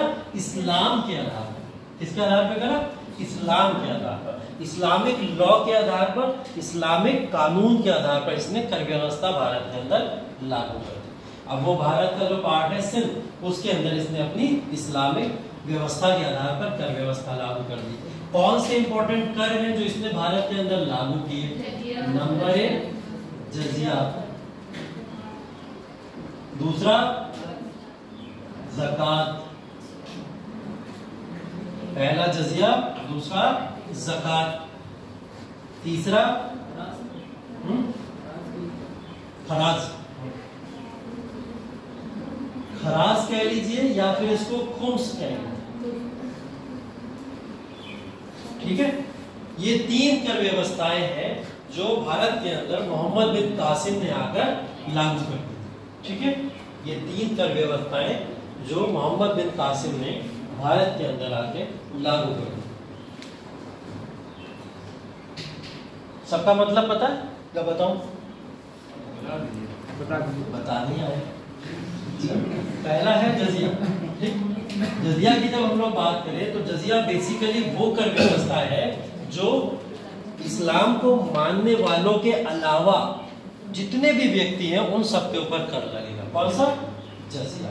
बेसिकली बोला जाता है हिंदुओं के ऊपर लगने वाले कर को क्या बोला जाता था? जजिया कर, क्योंकि मेजोरिटी भारत में किसकी थी? हिंदूज की थी। तो इस कर को पॉपुलराइज किसके बेसिस पे कर दिया गया कि हिंदुओं के ऊपर लगने वाला कर कौन सा है? जजिया कर है। हालांकि ये किसके ऊपर? बौद्धों के ऊपर भी लगता था, जैनों के ऊपर भी लगता था और सिखों के ऊपर भी लगता था। ठीक है, गैर इस्लामिक लोगों के ऊपर ये कर लगा करता था, उसको जजिया कर बोला जाता था। जजिया कर भूमि के ऊपर लगता था, खेती के ऊपर लगता था, या फिर आय के ऊपर लगता था। किसके ऊपर लगने वाला कर था? धर्म पे लगने वाला। तुम धर्म पे बताओ किससे कर लग सकता है? धार्मिक कर क्या होता है? फाइन होता है। मतलब कोई अपना धर्म फॉलो कर रहा है उसके ऊपर पेनल्टी डालोगे तुम? पहले कुछ संविधान तो था नहीं। हाँ, जो बादशाह संविधान नहीं था, फिर भी आप किसी को पेनल्टी तो नहीं डाल सकते, आप ये धर्म क्यों फॉलो कर रहे हो? और पेनल्टी डालना तो सीधा धर्म कन्वर्ट ही करा देगा ना, ये कर क्यों लेगा उससे? जजिया कर बेसिकली क्या था? कृषि बेसिकली ये कर भूमि के ऊपर लगने वाला था। भूमि का मतलब देखो क्या होता है, भूमि चाहे आपकी कृषि की भूमि हो, चाहे आपकी पर्सनल लैंड हो, किसी भी तरीके की आपकी भूमि है, उस भूमि से जो भी आपकी कमाई हो रही है, उस कमाई के ऊपर लगने वाले कर को क्या बोलते थे? जजिया कर। ठीक है, तो ये कर कौन दिया करते थे? नॉन मुस्लिम्स दिया करते थे बेसिकली। ज़कात क्या है? ज़कात एक कंपल्सरी टैक्स होता था, किसके ऊपर? मुस्लिम्स के ऊपर होता था। ये कर किसके ऊपर था? मुस्लिम्स के ऊपर लगने वाले कर को क्या बोलते थे? ज़कात बोला करते थे। अब ये कर क्या होता है, आप जितना भी सालाना कमाई करते हैं, उस सालाना कमाई का एक हिस्सा उठा के आप सरकार को दे देंगे। ठीक है, सालाना कमाई पे उठाया गया एक हिस्सा किसको दे देंगे? सरकार को दे देंगे। सरकार उसको यूज कर लेगी किसी ना किसी सोशल वर्क के फॉर्म में या किसी में। ठीक है, ये ज़कात होता था। खराज या खुम्स, ये किसको बोलते हैं? भूमि पर, हाँ बिल्कुल, भूमि की उपज के ऊपर लगने वाले कर को खराज या खुम्स बोला जाता है। ठीक है, भूमि के ऊपर लगने वाले, भूमि के ऊपर जो उगाई होती थी, उस उगाई के बाद में लगने वाले कर को क्या बोलते थे? खराज या मतलब खुम्स बोला करते थे। हाँ, जो भूमि है कौन सा टैक्स दिया? ये भूमि की उपज के ऊपर लगने वाला, मतलब खेती फसल जो उगती थी, उस फसल की उगाई से जो कमाई होती थी, उस कमाई का 10% देखते थे, पैसा मिलता था नहीं, 10%, उसका 10% है। 100 रुपए की अगर चावल बिका तो 10 रुपए सरकार ले जाएगी अपने पास। ठीक है, तो ये 3 कर व्यवस्थाएं हैं जो इस समय में लागू है। कर व्यवस्थाओं के अंदर एक कॉमन क्लॉज रखा गया था, एक लॉ रखा गया था। उस लॉ के अंदर इन तमाम कर से मुक्ति कुछ लोगों को प्राप्त थी, मतलब ये कर कुछ लोगों के लिए फ्री थे, वो लोग ये कर नहीं देंगे। कौन लोग थे ऐसे? पहली चीज जो थे ब्राह्मण। अभी ये वाले क्वेश्चन पूछेंगे आपसे, बाकी तो चलिए ठीक है। एक था विकलांग होता था, तीसरा क्या होता था हमारा, जो बूढ़े लोग होते थे, बूढ़े व्यक्ति के ऊपर 60 साल पेंशन भी दे देते होंगे। चौथा था बच्चों के ऊपर भी नहीं लगता। ठीक, 5वां महिलाओं, यहाँ लेडीज लास्ट, मतलब उनके ऊपर कोई भी कर नहीं लगता था। ये वो 5 लोग हैं जिनके ऊपर कोई कर नहीं लगता था। चलो, विकलांग मजबूर है, पक्षपात पहले से ही होता है। हाँ, विकलांग मजबूर है, ये मैं नहीं कह रहा, तुम कह रहे हो। ठीक, बूढ़े व्यक्ति मजबूर है, वो भी नहीं दे सकते, कमाई का कोई हिस्सा नहीं होगा किसी तरीके का। बच्चे कोई कमाई नहीं दे सकते। और महिलाओं के ऊपर उस समय ये कर नहीं लगता था, क्योंकि महिलाएं भी कमाई नहीं करती थी, बेसिकली उनका काम घर गृहस्थी को संभालना होता था। ठीक है, ये ब्राह्मण क्यों इसमें लिखा हुआ है? मोहम्मद बिन कासिम ने आके ब्राह्मणों को क्यों छोड़ दिया? बोले इनके ऊपर कर नहीं लगाएंगे भैया, बहुत खतरनाक। ऐसा क्यों? क्या कर देते थे?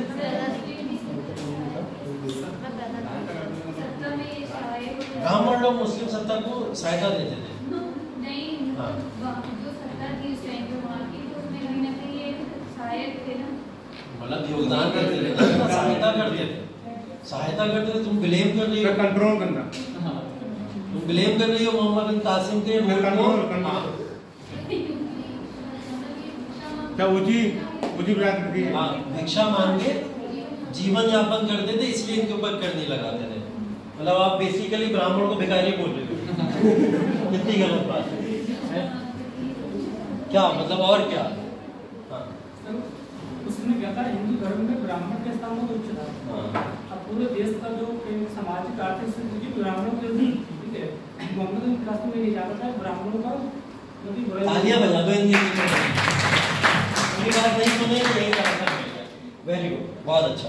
बेसिकली मोहम्मद बिन कासिम का मतलब ये था कि अगर मैंने भारत के अंदर आकर वहां की सबसे सुप्रीम या उच्च जाति के ऊपर कर लगा दिया तो यहाँ की तमाम जनता मुझसे पहले ही नाराज हो जाएगी।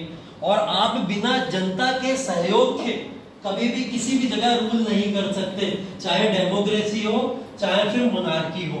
अगर आपको सत्ता करनी है तो अपनी जनता को खुश रखना बहुत जरूरी है। और जनता को खुश कैसे रखा जा सकता है? भारत के अंदर जो भी किसी भी तरीके की परंपरा चल रही है उससे छेड़छाड़ मत करिए। अंग्रेजों से पूरी तरीके से भारतीय नाराज क्यों हो गए? वो सती प्रथा में घुस गए थे, ठीक है। उसके बाद विधवा पुनर्विवाह में भी घुस गया, बोले विधवा पुनर्विवाह करवाएंगे। हालांकि रिलीजियस क्लॉज नहीं था, लेकिन रिलीजन में घुस रहे थे, जबरदस्ती धर्मों में घुस रहे थे। तो मोहम्मद बिन कासिम ने जब एंट्री की, क्योंकि वो वहां शासन कर रहा है, उसको पता है कि शासन लोगों के द्वारा करना है तो हमको लोगों को खुश रखना जरूरी है। तो उसने बोला यहाँ का ब्राह्मण संप्रदाय वो संप्रदाय है जिसको हर वर्ग के लोग क्या करते हैं? सम्मान देते हैं। तो मोहम्मद बिन कासिम ने क्या करा? सम्मान देने के लिए ब्राह्मण वर्ग को इससे हटा दिया था। यही कारण था जिसकी वजह से सिंध के अंदर मोहम्मद बिन कासिम का रूल रुक पाया, अदरवाइज ये नहीं रुक पाता, ठीक है। चलिए, इसके बाद में एक तो कर व्यवस्था हो गई कि कर व्यवस्था इस तरीके की मोहम्मद बिन कासिम ने, ये परिवर्तन था उसका प्रशासनिक परिवर्तन। और प्रशासनिक परिवर्तन कैसे किए होंगे उसने भारत के अंदर, इसका कुछ आइडिया लगाओगे दिमाग पे जोर डाल के कि अगर कोई मुस्लिम रूलर आया और सिंध एक ऐसा सत्ता है जहां पे मुस्लिम नहीं है, उस सत्ता के ऊपर शासन करते दौरान कोई शासक क्या क्या चेंज करेगा? एक तो कर व्यवस्था उसने चेंज कर दी, चलो ठीक। दूसरी ऐसी क्या चीज हो सकती है कि वो चेंज करे? सोचो जरा, यूपीएससी पता है एग्जाम है सोचने का, जितना इसके ऊपर जोर डालोगे ना उतना शार्प होगा, उतना ज्यादा शार्प होगा। एग्जाम में जब बैठोगे ना तो यूपीएससी के प्रीलिम्स के अंदर आपको 50 क्वेश्चन से ज्यादा नहीं आते होंगे। लिख के ये बात ले जाओ, मुझसे स्टैंड में लगा दूंगा, अंगूठा मार दूंगा, ठीक है। 50 क्वेश्चन से ज्यादा नहीं आते होंगे, ठीक। तो 50 क्वेश्चन जो है लगा देंगे तुम बाद में। तो 50 क्वेश्चन वो क्वेश्चन है जो आपने शायद सुने हो, पढ़े हो, अच्छे से आपको आते हैं। उसके अलावा 51-52 क्वेश्चन आपको नहीं आता है। तब क्या करना होता है? अब 50 क्वेश्चन आपने पूरे अटेम्प्ट किए, उसमें गलतियां भी तो होंगी, इतना परफेक्शन तो होगा नहीं। तो आपके क्वेश्चन बन पाते हैं 34, 35, 33, ये परफेक्शन वाले क्वेश्चन बन पाते हैं। तो क्या 35 क्वेश्चन में आपका यूपीएससी निकलेगा? नहीं निकलेगा ना, बिल्कुल नहीं निकलेगा। महिलाओं का भी नहीं निकलेगा। महिलाओं के हालांकि मेरिट नीचे जाती है इसलिए बोल रहा हूँ, तो उनका भी नहीं निकलेगा, ठीक। अब 35 क्वेश्चन में आप इसको तो नहीं निकाल सकते। आपको सिक्योरिटी के लिए कितने क्वेश्चन पे जाना है? कम से कम 45 और मैक्सिमम 55 क्वेश्चन, ठीक है। 45 से 55 के वेरिएशन को कैसे कवर करोगे? ये वो क्वेश्चन है जो आपको 50 नहीं आते हैं। अब आप ये दिमाग चलाओ और इन क्वेश्चन को लगाओगे जाकर। और ये दिमाग कब चलेगा? जब आप अभी से प्रैक्टिस करोगे, ठीक है। अभी से जब आप लोग प्रैक्टिस करना शुरू कर दोगे इसको चलाने की, तब दिमाग आपका वहां पे काम करेगा, ठीक है। अदरवाइज ये काम नहीं करेगा, इसको अभी से शार्प करना पड़ेगा। तो मोहम्मद बिन कासिम एक मुस्लिम आक्रमणकारी है, मुस्लिम रूलर है, भारत के ऊपर रूल कर रहा है। ऐसे और कौन से राजनीतिक, आर्थिक या फिर सामाजिक परिवर्तन को भारत के अंदर आगे कर सकता है? कौन से ऐसे परिवर्तन हो सकते हैं? एक तो उसने अपना इंतजाम कर लिया कि मुझे पैसा चाहिए यहाँ पे रुकने के लिए, प्रशासन को चलाने के लिए क्या चाहिए? पैसा चाहिए। पैसा कैसे आ जाएगा? कर से आ जाएगा, कर व्यवस्था। और प्रशासन को चलाने के लिए किन किन चीजों की जरूरत होती है? सेना की जरूरत है, बस यही तो चाहिए था, बोल दिया तुम लोग। सेना की जरूरत होती है। अब सेना के अरब से लेके आया कोई? नहीं आएगा। अरब से इतनी सेना लेके तो नहीं आ पाएगा ना। कौन होगा फिर वो सेना में? भारत के लोग होंगे ना, यहीं के लोग होंगे जिनका उस समय यूपीएससी में सिलेक्शन नहीं हो पाया होगा, वो सब भारतीय कहाँ हो गए? मोहम्मद बिन कासिम की सेना के अंदर भर्ती हो गए, ठीक है। सीरियस मत ले लेना, उस समय यूपीएससी था कहीं तो फिर गलत पढ़ा है, ठीक है। तो सेना जो थी बेसिकली उस समय लोग सेना में भर्ती किसके दौर में? मोहम्मद बिन कासिम में। कौन लोग हुए? भारत के लोग। अब उसने यहाँ पे क्या करा? दूसरा काम सैन्य परिवर्तन किया। क्या किया? कर व्यवस्था। दूसरा काम क्या किया? सैन्य परिवर्तन। लिखो इसको, दूसरा काम क्या? सैन्य परिवर्तन।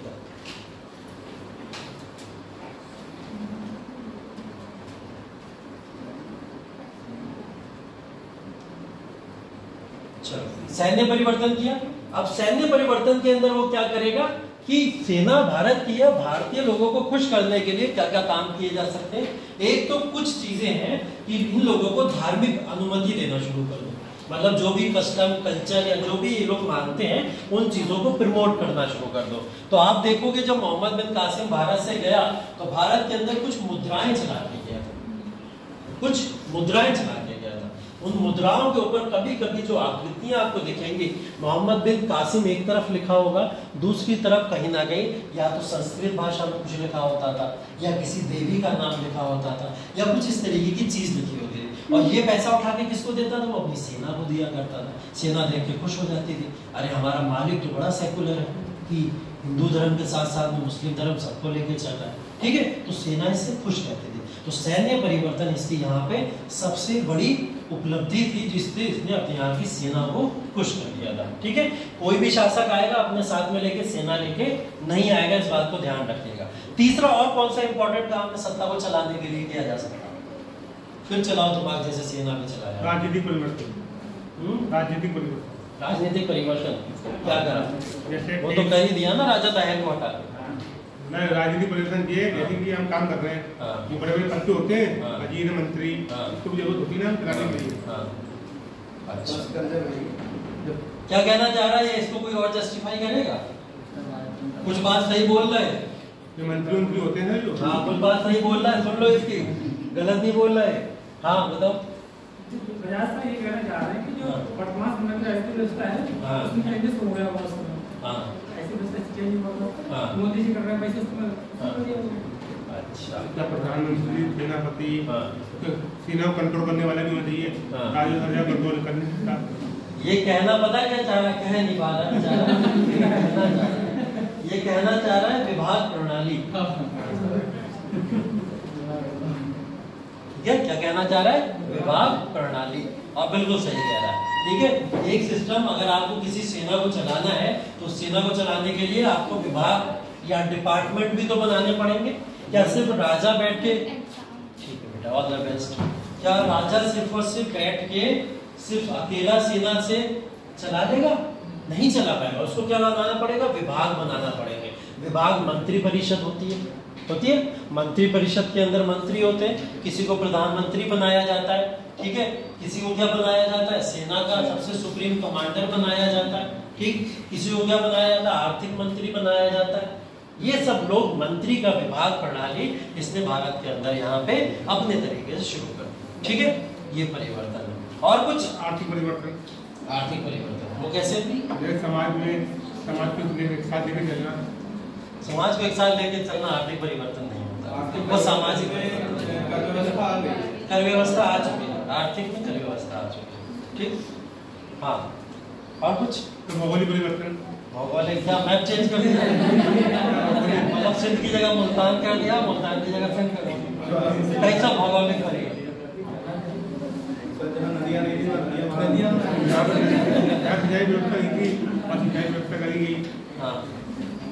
जहाँ सिंचाई व्यवस्था वो तो कृषि हो गई ना, कृषि वाली हो गई, और वो किसमें आ गई? आपकी आर्थिक में आ गई ना, वो आर्थिक वाले में आ गई, ठीक है। तो ये बेसिक 3 पॉइंट को याद रखिए आप लोग, ठीक है। ये 3 पॉइंट जो समय परिवर्तन हुए, प्रशासनिक परिवर्तन जिसने आगे लिए, मोहम्मद बिन कासिम ने भारत के अंदर किए। अब आपसे मेंस में क्वेश्चन पता क्या पूछ लिया गया? भारत के अंदर अरबों का प्रथम सफल आक्रमण जो है वो किस तरीके से भारत के लिए उपयोगी रहा या भारत के लिए नुकसानदायक रहा, ये पूछा जाएगा, ठीक।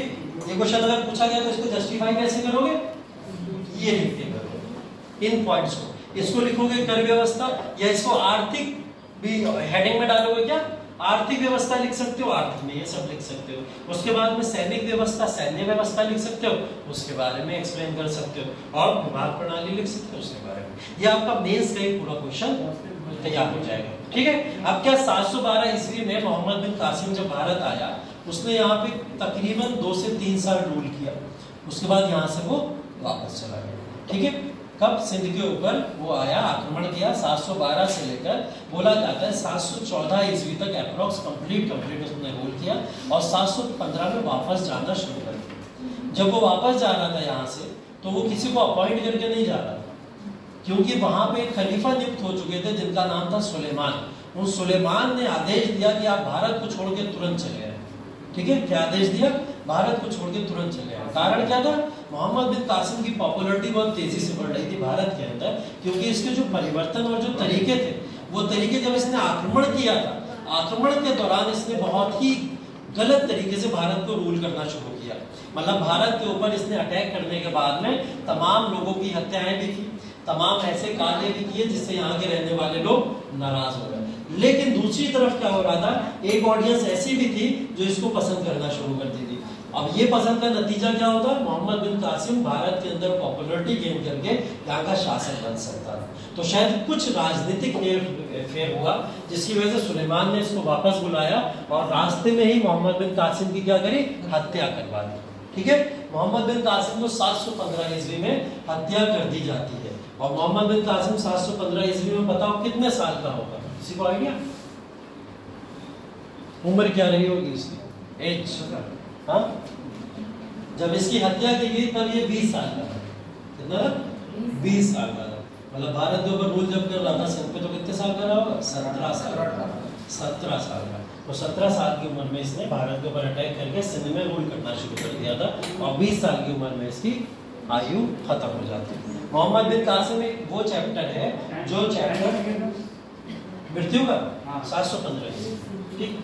तो ये वो चैप्टर है आपके इतिहास के अंदर जो पहला मुस्लिम आक्रमणकारी था जिसने भारत के ऊपर रूल तो नहीं किया, सिंध में कुछ समय तक रुका, लेकिन एक नींव डाल गया कि भारत के ऊपर आने वाले समय में मुस्लिम शासक रूल करें। नींव डाल देता है कौन सा? हाँ सुनो, हाँ, अगर सुलेमान ना बुलाता तो आगे रूल कर सकता था, ठीक है, ना ही हत्या होती ना ये होता, लेकिन ये ना होता वो ना होता तो इतिहास कैसे होता? ठीक है, तो इसीलिए इतिहास जब होता है तो कुछ ना कुछ होते ही होता है। तो बेसिकली ये सल्तनत काल के अंदर मोहम्मद बिन कासिम का पहला आक्रमण है। हाँ, तो क्या अरबों का सिंध पर जो आक्रमण हुआ है वो एक घटना मात्र चला? अगर क्वेश्चन आ जाता है तो कि अरबों का जो सिंध पर विजय बोली जाती है तो एक घटना मात्र थी, क्योंकि वो तो वापस चला गया था, फिर वो एक शॉर्ट टाइम। आप ये कह सकते हो बेसिकली कि अरबों के ऊपर, अरबों के जो आक्रमण था भारत के ऊपर, सिंध के ऊपर, वो एक घटना मात्र भी थी और साथ साथ में एक शासन काल भी था, क्योंकि 2 साल भारत के अंदर रुका और 2 साल इसमें सत्ता में परिवर्तन किए। और शासन इसलिए है क्योंकि इसने तमाम प्रशासनिक चेंज किए, परिवर्तन किए। अगर ये प्रशासनिक परिवर्तन ना करके सिर्फ रुक के चला जाता तो हम इसको शासन या सत्ता ना कहते, ठीक है। घटना ये इसलिए नहीं हो सकती क्योंकि ये सोची समझी चीज थी। अगर आपको इसको नेगेटिव वे में ले जाना, ये घटना नहीं मान रहे हो, दोनों पॉइंट से आंसर को देना होता है ना कि भारत में अरबों का आक्रमण एक घटना थी।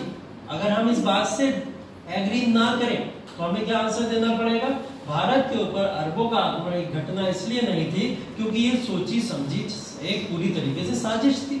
साजिश का मतलब ये था, भारत में मोहम्मद बिन कासिम को एक एम और टारगेट के साथ में भेजा गया था, और वो एम और टारगेट अगेन यहाँ पे भी 3 G's ही होगा। 3 G क्या होता है पता है ना तुम लोग? बताया था ना, गॉड, गोल्ड और ग्लोरी।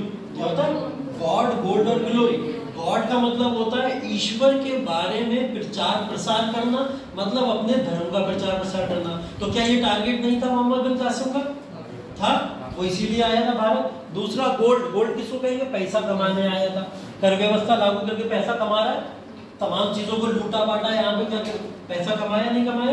कमाया। तीसरी चीज ग्लोरी मिल रही थी नहीं मिल रही थी? जनता के बीच में पॉपुलैरिटी, और धीरे धीरे शासक भी बन सकता था तो ग्लोरी भी मिल रही थी। तो वो एक मकसद के साथ भारत में आया, और ये मकसद थे उसके, क्या तीनों फुलफिल हो रहा है या नहीं हो रहा? तो इसको हम घटना नहीं कह सकते, ठीक है, इसलिए ये सोची समझी चीज है। दूसरी तरफ एक घटना इसलिए कह सकते हो, अगर आप लोग को घटना को जस्टिफाई करना है तो घटना इसलिए जस्टिफाई कर सकते हो कि 712 में जब मोहम्मद बिन कासिम ने भारत के ऊपर आक्रमण किया तो 712 ईस्वी में राजा दाहिर सिंध के ऊपर पहले से ही रूल कर रहा था, और सिंध के ऊपर रूल करते समय राजा दाहिर सिंध को छोड़ के यहाँ पे मोहम्मद बिन कासिम के हाथ में रूल दे देगा, ये बात अभी मोहम्मद बिन कासिम को भी नहीं पता थी, क्योंकि 711 में ऑलरेडी वो हरा के 2 लोगों को भेज चुका है, ठीक है। तो अचानक से आना और अचानक से रूल को एस्टैब्लिश कर देना, ये एक घटना ही हो सकती है, ठीक है, इसलिए इसको एक घटना मात्र माना जा सकता है। लेकिन आप इसको घटना ना बोले तो ज्यादा बेहतर है, क्योंकि ये सोचा समझा एक प्लान था जिसके थ्रू ये तमाम चीजें करी गई, ठीक। मोहम्मद बिन कासिम खत्म। इस चैप्टर के अंदर आपको 8 से 13वीं शताब्दी तक एक चैप्टर पढ़ना था मोहम्मद बिन कासिम, जो आपका यहाँ पे फिनिश हुआ। इसके बाद में दूसरे आक्रमणकारी सो जाते हैं कुछ समय के लिए, ठीक, सो जाते हैं मतलब काफ़ी समय गुजर जाएगा, किसी को कोई फर्क नहीं पड़ेगा कि भारत में क्या हो रहा है क्या नहीं हो रहा है, सब अपनी अपनी नींद में मदहोश है मटन चिकन खा के, किसी को कुछ नहीं पता, ठीक है। अब 999 ईस्वी आएगा, कब आएंगे हम लोग? 999 ईस्वी। 999 ईस्वी के ऊपर जब हम लोग आएंगे तो हमको मिलेगा दूसरा आक्रमणकारी। कौन है दूसरा? गौरी है, गजनवी है?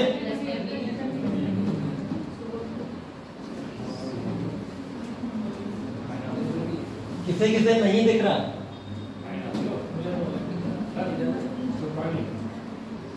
ब्लर हो रहा है, किसे किसे नहीं दिख रहा? हाँ, सबको। तुम 2 चश्मे लगाओ। क्या मोहम्मद बिन कासिम का भारत पर अटैक करना, क्या यहाँ की सत्ता स्थापना करना था या उद्देश्य? देखो 3 थे, मैंने फिर वही बताऊंगा। तीनों उद्देश्य यही थे। पहला था धर्म का प्रचार प्रसार करना, ठीक। दूसरी चीज थी यहाँ पे धन को एकत्रित करना, इकट्ठा करना, और तीसरी चीज थी ग्लोरी, अपनी महिमा को बढ़ाना था, ज्यादा से ज्यादा अपनी प्रॉपर्टी को ज्यादा वो करना था। ये 3 बेसिक पॉइंट होंगे अगर उसका आप उद्देश्य मोहम्मद बिन कासिम ने भारत में आक्रमण कर दिया। चौथा उद्देश्य अगर इसके अंदर आपको ऐड करना है तो आप ये कर सकते हो कि खलीफा के आदेश पे विवाद होता है। तो चौथा क्या कारण हो जाएगा कि खलीफा के आदेश दिया, उस आदेश के द्वारा, ठीक है।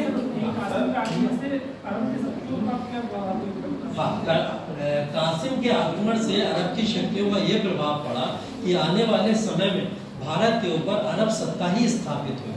आप जब देखोगे फाइनल, जब हम लोग बात करेंगे मोहम्मद गौरी, तो मोहम्मद गौरी का जो लेना देना है वो बेसिकली मोहम्मद बिन कासिम से, ठीक है। उसका मैं एक रिलेशन बताऊंगा। तो वही कारण था कि मोहम्मद बिन कासिम, हमारे पूर्वजों ने तो भारत को देखा और भारत की तरफ गए, उस पर आक्रमण किया, उसके ऊपर सत्ता स्थापित करना चाहिए, तो क्यों ना हम भी वहीं चले। होता ना, हमारे गांव के परिवेश में कोई जमीन होती है, हम उस जमीन के ऊपर रह के आ चुके होते हैं, बिक गई वो या किसी वजह से चली गई, तो क्या 200-400 साल बाद अगर किसी को हमारे पता चलेगा तो वो कोशिश करता ना कि मुझे वो जमीन दोबारा मिल जाए। तो ये वो अपने पूर्वजों के बेसिस पर फिर भारत में वापस आए कि हमें भारत के ऊपर अपने पूर्वजों की जमीन को भी लेना है, और दूसरी चीज क्या करनी है, भारत के अंदर इतना ज्यादा धन है, उस धन को उठा के अपने पास में इकट्ठा करना है। सोने की चिड़िया बोला जाता है ना, तो सोने की चिड़िया को कैसे लूटोगे? ऐसे लूट सकते हो आक्रमण कर करके, तो ये लूटने की कोशिश हो रही है। यस, अरे तुमने तो साफ कर दिया। एक क्वेश्चन और, सिंधु को अरबों ने विजिट तो किया था, मतलब अरब को जीत को लिया था, ये एक प्रभाव रहित विजय थी, लैंडफोन ने ये कहा था। क्योंकि सर अगर हम देखते हैं कि जो अरब मतलब वो हुआ था, तो वो प्रभावित भारतीयों से ज्यादा हो गए थे, जब अपेक्षा की वो अपना प्रभाव डालने की अपेक्षा वो भारतीयों से प्रभावित बहुत हो गए। ठीक है, वहाँ की यहाँ के गणतज्ञ और ज्योतिष को देख के उन्होंने बहुत ज्यादा प्रभावित थे। लेकिन सर ये अगर कहा जाए कि ये प्रभाव रहित वजह थी, क्योंकि वो प्रभाव डाल ही नहीं पाए, डालने तो अपना प्रभाव आए थे, तो ये कथन कहाँ तक सही? लेनबुल ने जो बोला कि प्रभाव रहित विजय थी, इस बात को सभी लोग समझिएगा, ठीक है। सभी लोग मेरे साथ जुड़िएगा इस पूरे क्वेश्चन के ऊपर, ठीक है। ये क्वेश्चन बहुत अच्छा क्वेश्चन है, और इस क्वेश्चन को अगर हम लोग जस्टिफाई करेंगे इस बेसिस पे कि लेनबुल एक बहुत बड़े इतिहासकार हैं जिन्होंने इतिहास की तमाम समीक्षाएं की। इस समीक्षा में उन्होंने बोला कि अरबों का जो आक्रमण है भारत के ऊपर, उस अरबों के आक्रमण को हम प्रभाव रहित मानेंगे। अगर प्रभाव रहित मानेंगे तो क्यों प्रभाव रहित, मतलब उसका कोई प्रभाव भारत पे पड़ा ही नहीं, और अगर पड़ा तो उल्टा अरबों पे ही पड़ गया, भारतीयों पे नहीं पड़ा उसका कोई प्रभाव। इसके देखिए 2 आंसर। एक आंसर आगे आने वाले चैप्टर में आपको खुद मिल जाएगा, इस क्वेश्चन को पूछने की जरूरत ही नहीं पड़ेगी। प्रभाव भारतीयों के ऊपर कैसे पड़ा ये बता देता हूँ। पहले भारतीयों के ऊपर प्रभाव ऐसे पड़ा कि मुस्लिम समाज जब स्टार्ट हुआ, इस्लामिक स्टार्ट हुआ था, तो उसके अंदर कोई जाति व्यवस्था जैसी चीज नहीं थी। भारत के अंदर जाति व्यवस्था चलती थी, तो भारतीयों की जाति व्यवस्था को वो लोग लेके चले गए। उन्होंने बोला हमारे यहाँ भी अशरफ होते हैं और अजलफ होते हैं। अशरफ अजलफ मतलब, अशरफ का मतलब होता है उच्च जाति, अजलफ का मतलब होता है निम्न जाति, ठीक है। ये जाति व्यवस्था कहाँ से ले ली उन्होंने? भारत से ले ली। बोले हमारे यहाँ जाति व्यवस्था होती है। दूसरा आंसर इसका आपको मिलेगा, भारतीयों पे प्रभाव पड़ा। हाँ पड़ा। कैसे पड़ा? सूफी आंदोलन और भक्ति आंदोलन। भक्ति आंदोलन भारत में शुरू हो गया था 8वीं शताब्दी से, ये वही शताब्दी की बात कर रहे हैं। और 8वीं शताब्दी से लेकर 12वीं शताब्दी तक भक्ति आंदोलन चला है। शंकराचार्य, माधवाचार्य, ये सबको आप लोग पढ़ोगे आने वाले समय में। इनके प्रभाव से ही भारत के अंदर सूफी आंदोलन शुरू हुआ। ठीक है, भारत के अंदर सूफी आंदोलन, सूफियों ने भी वैसे ही रहना शुरू कर दिया जैसे भक्ति आंदोलन के संत रहा करते थे। भक्ति आंदोलन के संत अपने अनुयायी बनाते थे, उन्होंने अपने मुरीद बनाना शुरू कर दिए सूफी आंदोलन में। तो कुछ व्यवस्थाएं कैसी शुरू होगी उसी तरह। तो ये सब कौन से इम्पैक्ट है? ये भारतीयों के इम्पैक्ट इस्लामिक समाज या अरब समाज लेके चला गया यहाँ से, और ये वो प्रभाव। अब इसको प्रभाव रहित इसलिए बोलेंगे क्योंकि मोहम्मद बिन कासिम मात्र 2 साल भारत में रुका। और कहाँ पे रुका? सिर्फ सिंध पे रुका। और सिंध के ऊपर जो ये प्रशासनिक परिवर्तन किए थे, इनको पूरी तरीके से लागू नहीं कर पाया भारत के अंदर, क्योंकि उससे पहले ही सुलेमान ने बुला दिया उसको वापस और उसकी हत्या कर दी गई। तो प्रभाव रहित इसलिए माना जाएगा। मैंने क्या बोला, 250 साल तकरीबन बीत गए और ये लोग मुर्गा मटन खा के सो रहे। अगर प्रभाव होता है इसका कुछ, तो क्या तुरंत अटैक नहीं होते दूसरे, या दूसरे शासक तुरंत नहीं आ जाते? मतलब प्रभाव रहित इसीलिए कहा जाएगा कि एक बहुत लंबा गैप देखने को मिलता है अगले शासन के आने तक, इसलिए इसको क्या बोला जाएगा? प्रभाव रहित बोला जाएगा। तो इस तरीके से आप इसको जस्टिफाई कर सकते हो। और ये भारत के अंदर रुक के बहुत बड़े कोई परिवर्तन भी नहीं इसने किए, बस ये अपनी सेना को चलाने के लिए, अपने प्रशासन को चलाने के लिए थोड़े बहुत जो परिवर्तन जरूरी थे वो परिवर्तन कर पाए। ठीक है, हाँ, तो जैसे सर हम देखते हैं कि बॉर्डर के लगे हुए, जैसे कि हमारा यूपी से लगा हुआ दिल्ली, तो जैसे यूपी पर विलय किए उन्होंने, तो क्या दिल्ली पर भी थोड़ा बहुत प्रभाव पड़ा होगा? देखो, जो कॉन्टिनेंट होते हैं, अगर आप सराउंडिंग कॉन्टिनेंट को लोगे तो नो डाउट असर पड़ता है। ठीक है, जैसे कि मैंने बोला मतलब कौशाम्बी और दिल्ली में एक बॉर्डर का ही फर्क है। हाँ, लेकिन देखो अब यहाँ पे समझ लो, एक तरफ केजरीवाल है, एक तरफ योगी जी, दोनों प्रांतों में अलग अलग राजा, और जब अलग अलग राजा हैं तो सिद्धांत भी अलग अलग होंगे। ठीक है, अगर यही राजा सेम होता, आप कहते गाजियाबाद और नोएडा की बात कर लेते सर, तो गाजियाबाद नोएडा दोनों में योगी जी। ठीक है, नोएडा नो डाउट बहुत डेवलप्ड है, दिल्ली के रास्ते पे ही चलता है पूरा का पूरा, है ना, एक वो वाली सिटी है, लेकिन उसके बाद में भी उसका इम्पैक्ट किसका रहता है? योगी जी का रहता है। ठीक, तो जो प्रांत है, इस समय भी प्रांतों के हिसाब से बंटवारे होते थे, तो यहाँ पे प्रांतों का बंटवारा है, तो जिस प्रांत पे वो रहेगा उस पर ज्यादा इम्पैक्ट पड़ेगा। हाँ, उसकी उड़ती आज जरूर आएगी दूसरे प्रांत उधर। जैसे दिल्ली के अंदर मेडिकल व्यवस्था बहुत अच्छी है ऐसा बोला गया, तो इसका असर कहाँ पे पड़ा? नोएडा के अंदर पड़ा, गाजियाबाद के अंदर पड़ा। वहां पे योगी जी ने तुरंत क्या करा? मेडिकल व्यवस्थाएं अच्छी कराना शुरू करी। आज के समय में नोएडा और गाजियाबाद की मेडिकल फैसिलिटी और पीलीभीत की मेडिकल फैसिलिटी जमीन आसमान का फर्क है। क्यों है? क्योंकि ये आज वहां तक आई थी। ठीक है, तो फर्क पड़ता है, नो डाउट पड़ता है, लेकिन जरूरी नहीं है उसी शासक ने वो परिवर्तन कराया, वो शासक नहीं कराएगा। प्रांतों में अलग अलग शासन होते थे, अलग अलग शासक परिवर्तन कराया करते थे। ठीक है, ये बात क्लियर है? यहाँ तक मोहम्मद बिन कासिम क्लियर हो गया। इससे रिलेटेड मेंस में भी कोई क्वेश्चन आएगा, अब आप लोग सॉल्व कर लोगे, प्री में भी कोई आएगा, सॉल्व कर लोगे, कोई दिक्कत नहीं। अब मैंने बोला इसको 3 भाग में डिवाइड किया गया। एक तो मोहम्मद बिन कासिम बोला गया, दूसरा महमूद गजनवी पे आता है। जिसको नहीं दिख रहा उसके लिए लिख देता हूँ, दिख तो वैसे मुझे नहीं मिला।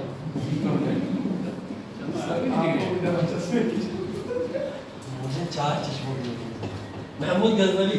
ठीक है, महमूद गजनवी ये वो शासक है जिसको बेसिकली 1192 में हम लोग काउंट करते हैं, सॉरी 1192। हाँ, ये वो शासक है जिसको बेसिकली हम लोग 999 से लेकर 1027 माना। 27 अभी बताऊंगा मैं क्यों माना मैंने। 30 में इसकी मृत्यु हो जाती है, 30 तक मैंने नहीं लिखा, 1027। महमूद गजनवी वो शासक है जिसको 999 से 1027 तक माना जाए। कितने साल हो गए? लगभग 30 साल, लगभग 30 साल, 28 को 28 साल। ठीक, इस 28 साल के अंदर इसने भारत के ऊपर 17 आक्रमण किए। कितने आक्रमण किए? 17 आक्रमण। मतलब हर साल 2 साल में इसका एवरेज था। ठीक है, मतलब हर साल 2 साल में से एक आध अटैक करना होता था भारत के ऊपर। ठीक, तो जब ये भारत के ऊपर अटैक कर रहा था, अब कोई व्यक्ति 17 बार भारत के ऊपर अटैक करे, क्या उसकी मंशा भारत पर सत्ता स्थापित करने की होगी? कुछ हाँ बोल रहे हैं, कुछ ना बोल रहे हैं, मतलब होगी नहीं होगी? नहीं होगी। क्या होगी फिर उसकी मंशा? वोट मार करना हो, अपने देश का विकास करना, 17 आक्रमण सर अपने देश का विकास करना, अपने देश का विकास।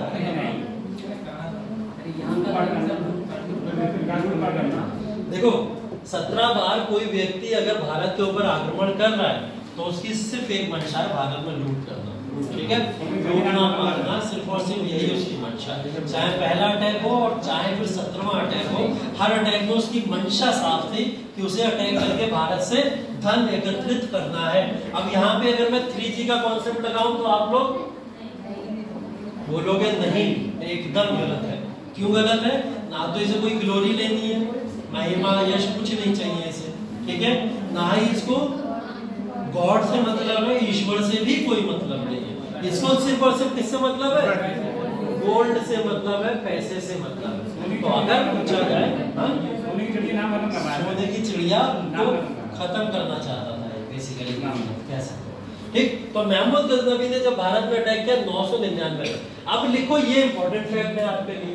अब ये फैक्ट लिखना शुरू कर दो। सबसे पहले 1001 कुछ इंपॉर्टेंट अटैक बता रहा हूँ, ठीक है, कुछ इंपॉर्टेंट अटैक जो महमूद गजनवी ने भारत के ऊपर किए, उस इंपॉर्टेंट अटैक के बारे में यहाँ पे लिखना शुरू करिए। सबसे पहले 1001 ईस्वी, 1001 ईस्वी में इसने सबसे पहले अटैक किया पंजाब पे। कहाँ पे किया? पंजाब पे। पंजाब में शासक था उस समय जयपाल। कौन था? जयपाल।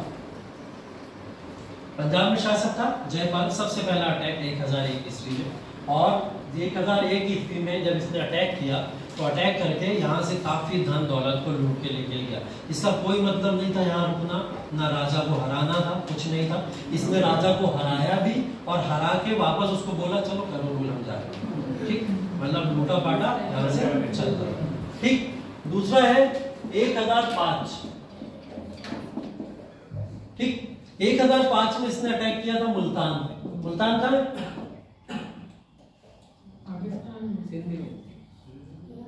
सिंध अलग प्रोविंस है और मुल्तान अलग प्रोविंस है, दोनों अलग अलग, ठीक है।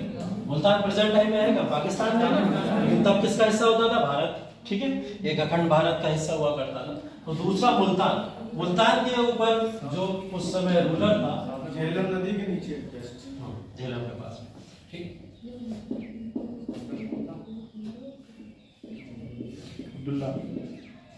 अब्दुल्ला फजल नाम था इनका, ठीक है, अब्दुल्ला फजल। यहाँ पे 1005 में मुल्तान पे शासन किया करते थे, ठीक, पूरा नाम लिख लो कहीं कंफ्यूज हो, अब्दुल्ला फजल फतेह, ठीक है, राहत फतेह अली खान के कोई रिश्तेदार नहीं, ठीक, अब्दुल्ला फतेह, ठीक, 1005 ईस्वी। उसके बाद तीसरा यहाँ पे नोट करेंगे आप लोग 1008 ईस्वी।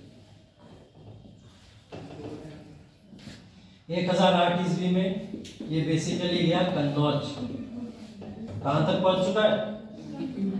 कन्नौज, यूपी का रीजन है, ठीक है।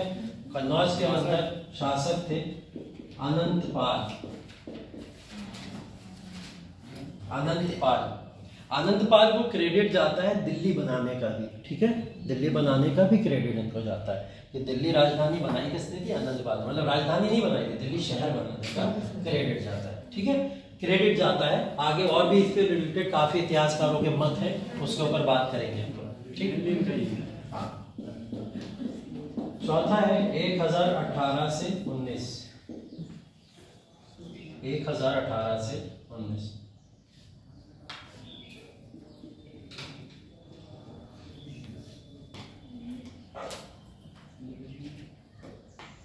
ठीक, कन्नौज तक आ चुका है। कन्नौज के बाद में इसको क्या दिख रहा है? राजपूत दिख रहा है बेसिकली, ठीक है, राजपूतों के ऊपर अटैक करने के लिए जाएगा।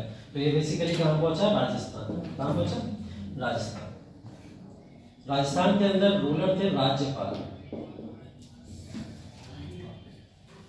ठीक, राज्यपाल गवर्नर नहीं है, ठीक है, नाम है, ठीक है, राज्यपाल शासक इस समय यहाँ पे थे। उसके बाद 5वां अटैक 1025, 5वां अटैक है 1025। ये अटैक है सोमनाथ मंदिर।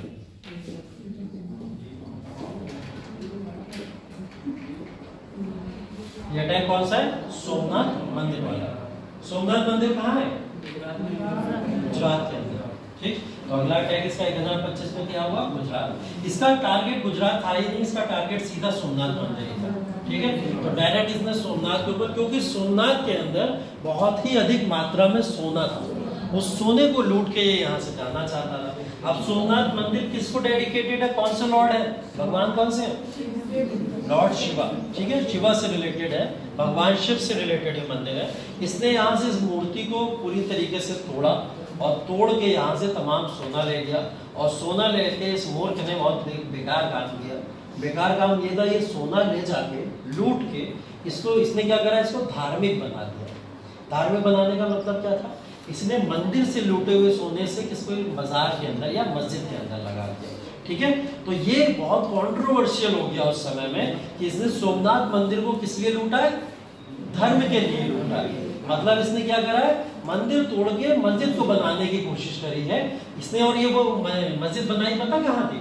ये इसने बनाई थी अफगान में, मतलब अफगानिस्तान में। अफगानिस्तान की जामा मस्जिद है, उस जामा मस्जिद के अंदर यहाँ से लूटे गए तमाम सोने से इसने वहां की सीढ़ियां बनवाई। ठीक है, अफगानिस्तान। ठीक है, क्या करी थी? वहां की सीढ़ियां बनवाई। ठीक, तो महमूद गजनवी है, महमूद ऑफ गजनी भी बोलते हैं इसको। ये बेसिकली कहाँ से आया था पता चल गया होगा? अफगानिस्तान से आया। मोहम्मद बिन कासिम कहाँ से आया था? अरब का था, बेसिकली अरब की बात करी थी। अब ये दूसरा कहाँ से आ गया? अफगानिस्तान से आ गया। अभी मोहम्मद गौरी भी आएगा, वो कहाँ से आएगा? गौर, मतलब बेसिकली तुर्की इलाके से आएगा, तुर्क इलाका। ठीक है, तुर्क इलाका बोलते हैं उसको। ठीक है, गौर का शासक था लेकिन तुर्क इलाके का माना जाता है। सोमनाथ मंदिर को डैमेज किया 1025 ईस्वी में, और डैमेज करके यहाँ से तमाम सोना ले गया।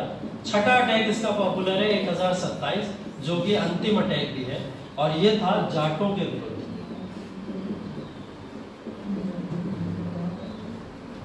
हरियाणा वाले जाटों के बारे में तो सबने सुना होगा। हरियाणा दिल्ली वाले जाट इतने लंबे लंबे होते हैं। ठीक है, देखा भी होगा दिल्ली ले गए। ठीक है, चौड़े भी होते हैं, लंबे भी होते हैं। तो क्या हुआ जब ये महमूद गजनवी यहाँ से कुछ ही होते हैं, ज्यादातर होते हैं उनकी वो स्पीसीज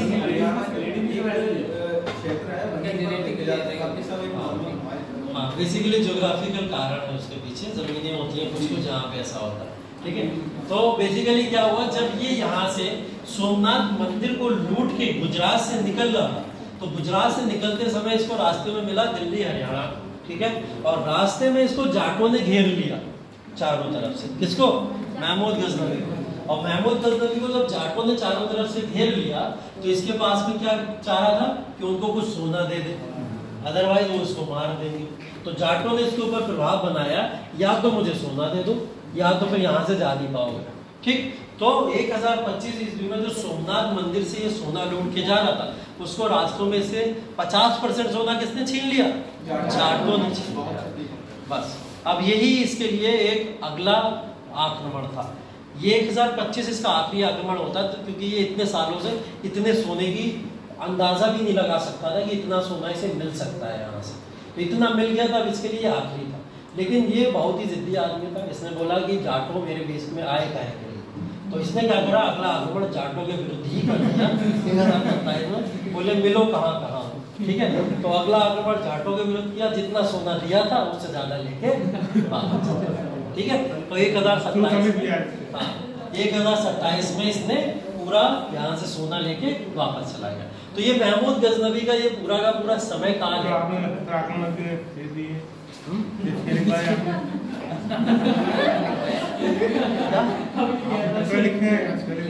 बाजार के हिसाब से मैं 17 आक्रमण खा रहा हूँ, तभी बाजार खुश होगा। उसके लिए तो मुझसे अलग से मैं तो पूरे 17 आक्रमण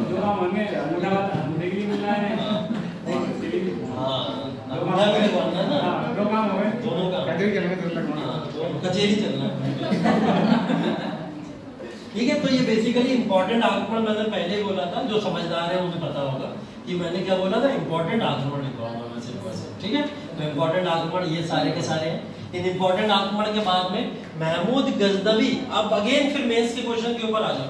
मेंस के क्वेश्चन में पूछा जाएगा कि महमूद गजनवी ने जो भारत के ऊपर 17 आक्रमण किए बैक टू बैक, उसके पीछे का कारण क्या था? तो हमको पता चल गया कि अपार धन संपत्ति को लूट के वो यहाँ से जाना चाहता था।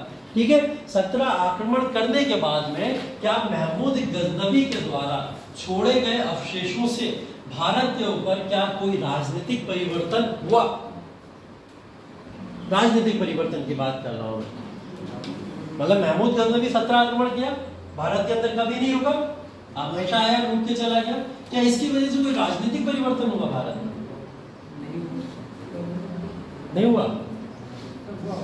कैसे? भारत में केंद्रीय सत्ता का स्थापना हाँ।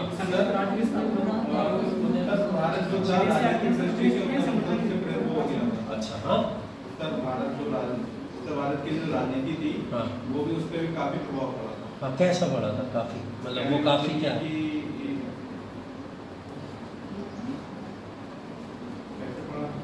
हाँ, कैसे पड़ा? ये भी सोचने वाली तो बात है, ये तो सोचवा रहे हैं।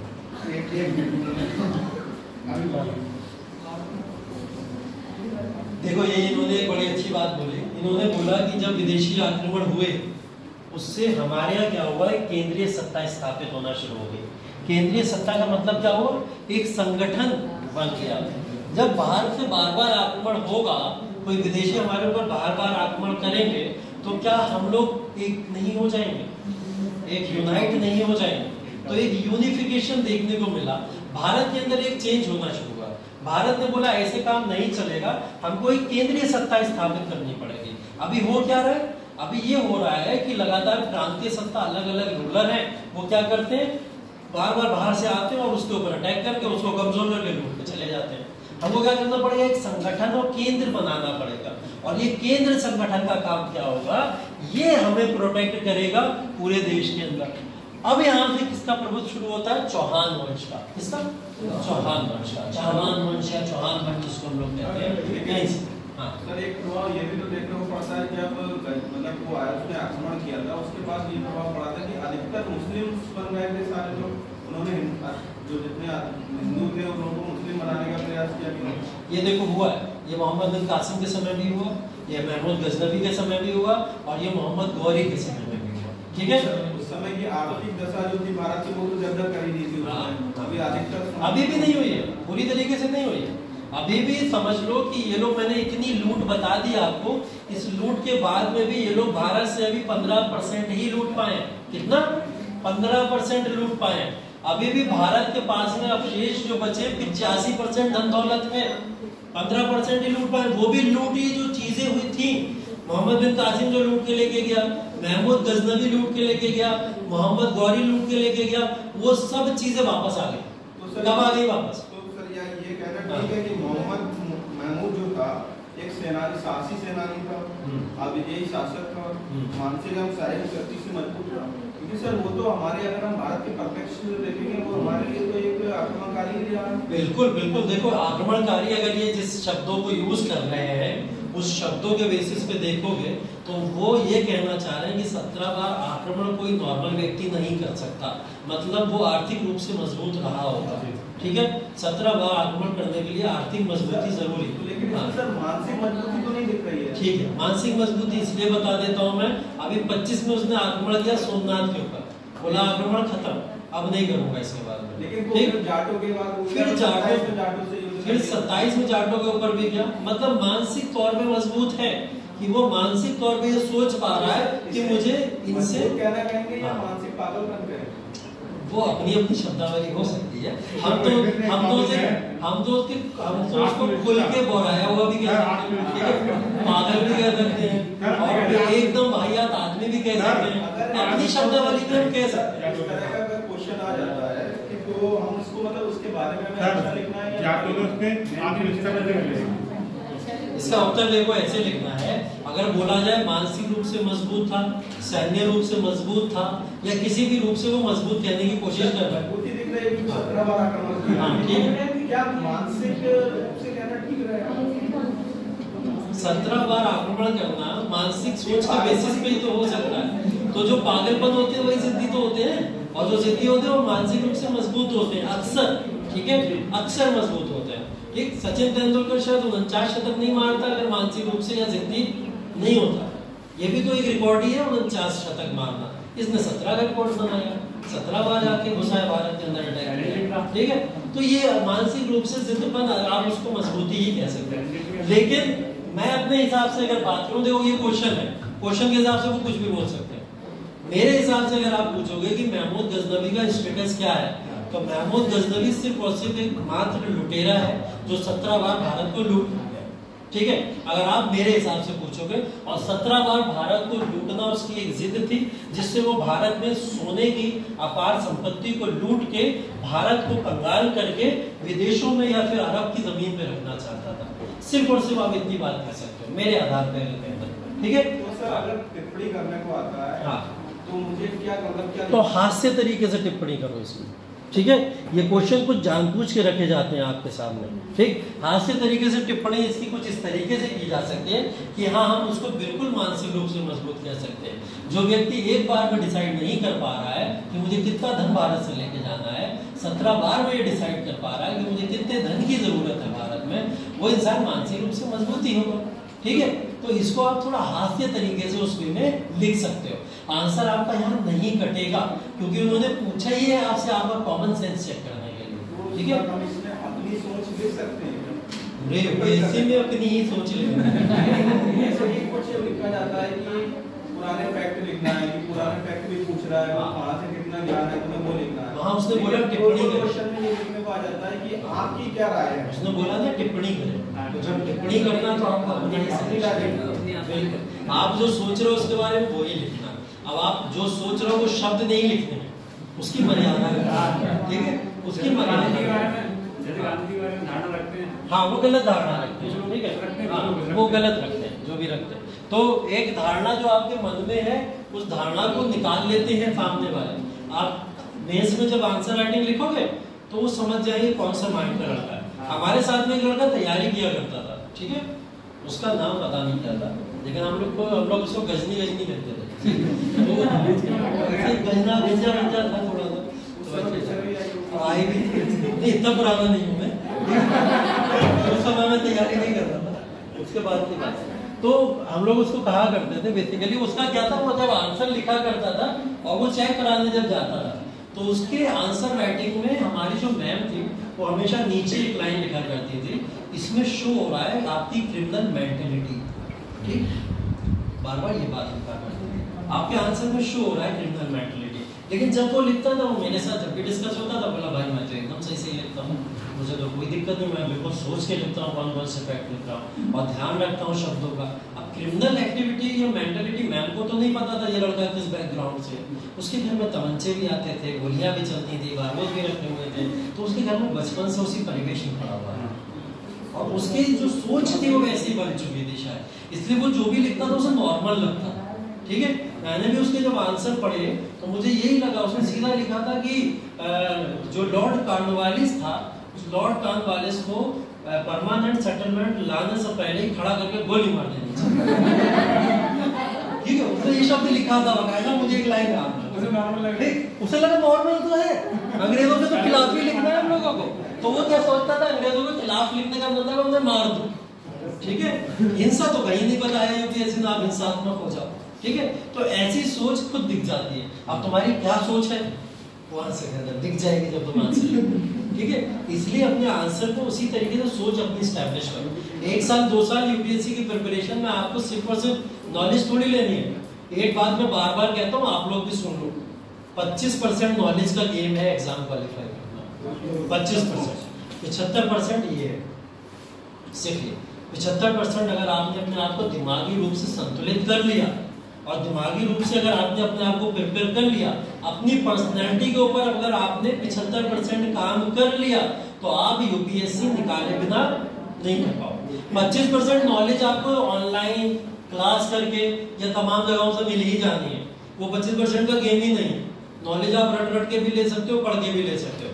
75% काम है कि आप अपने आप को प्रेजेंट कैसे कर रहे हो, और वो प्रेजेंटेशन फिजिकल वे में भी है, किसी से बात करने का तरीका भी है, अपनी बात रखने का तरीका भी है, आंसर राइटिंग भी है, इंटरव्यू भी है, लोगों के साथ इंटरेक्शन भी है, और इस पूरी की पूरे परिवेश को समझना जरूरी है, इस पे काम करना जरूरी है। ठीक है, अपने लिख लो दिमाग के अंदर यूपीएससी यूपीएससी यूपीएससी। जब ये यहाँ सेट हो जाएगा ना तो फिर वही दिखेगा, मुझे इसके अलावा कुछ नहीं दिखता है, इसलिए सिर्फ सर फोन या लोगो? ये देखो फोन के अलावा नहीं, मतलब ये लोगो भी मैंने फोन पे लगा के रखा हुआ है। अभी मैं फोन को उठाता हूँ मुझे ये दिख जाता है अशोक एमएल, और जैसे ये दिख जाता है मुझे सारा इतिहास का अपना याद आ जाता है, और उसको मैं अपनी आज की लाइफ से अटैच करने की कोशिश कर लेता हूँ, क्योंकि मुझे यहाँ पे अशोका के प्रिंसिपल याद आते हैं कि अशोका ने कौन कौन से प्रिंसिपल्स बताए हैं जीवन को जीने के लिए। यहाँ से याद आ जाता है कि यूपीएससी में जब लवासना में एंट्री करेंगे ना मसूरी के गेट में, तो मसूरी के गेट में खड़े होते ये सबसे पहले दिखेगा बड़ा सबसे बड़ा ये दिखता है।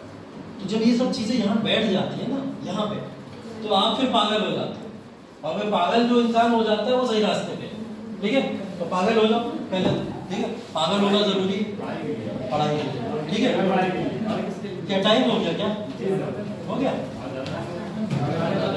चलो महमूद गजनवी इतना, उसके बाद की बातें जो है आगे हम लोग करेंगे, ठीक है। Thank you so much.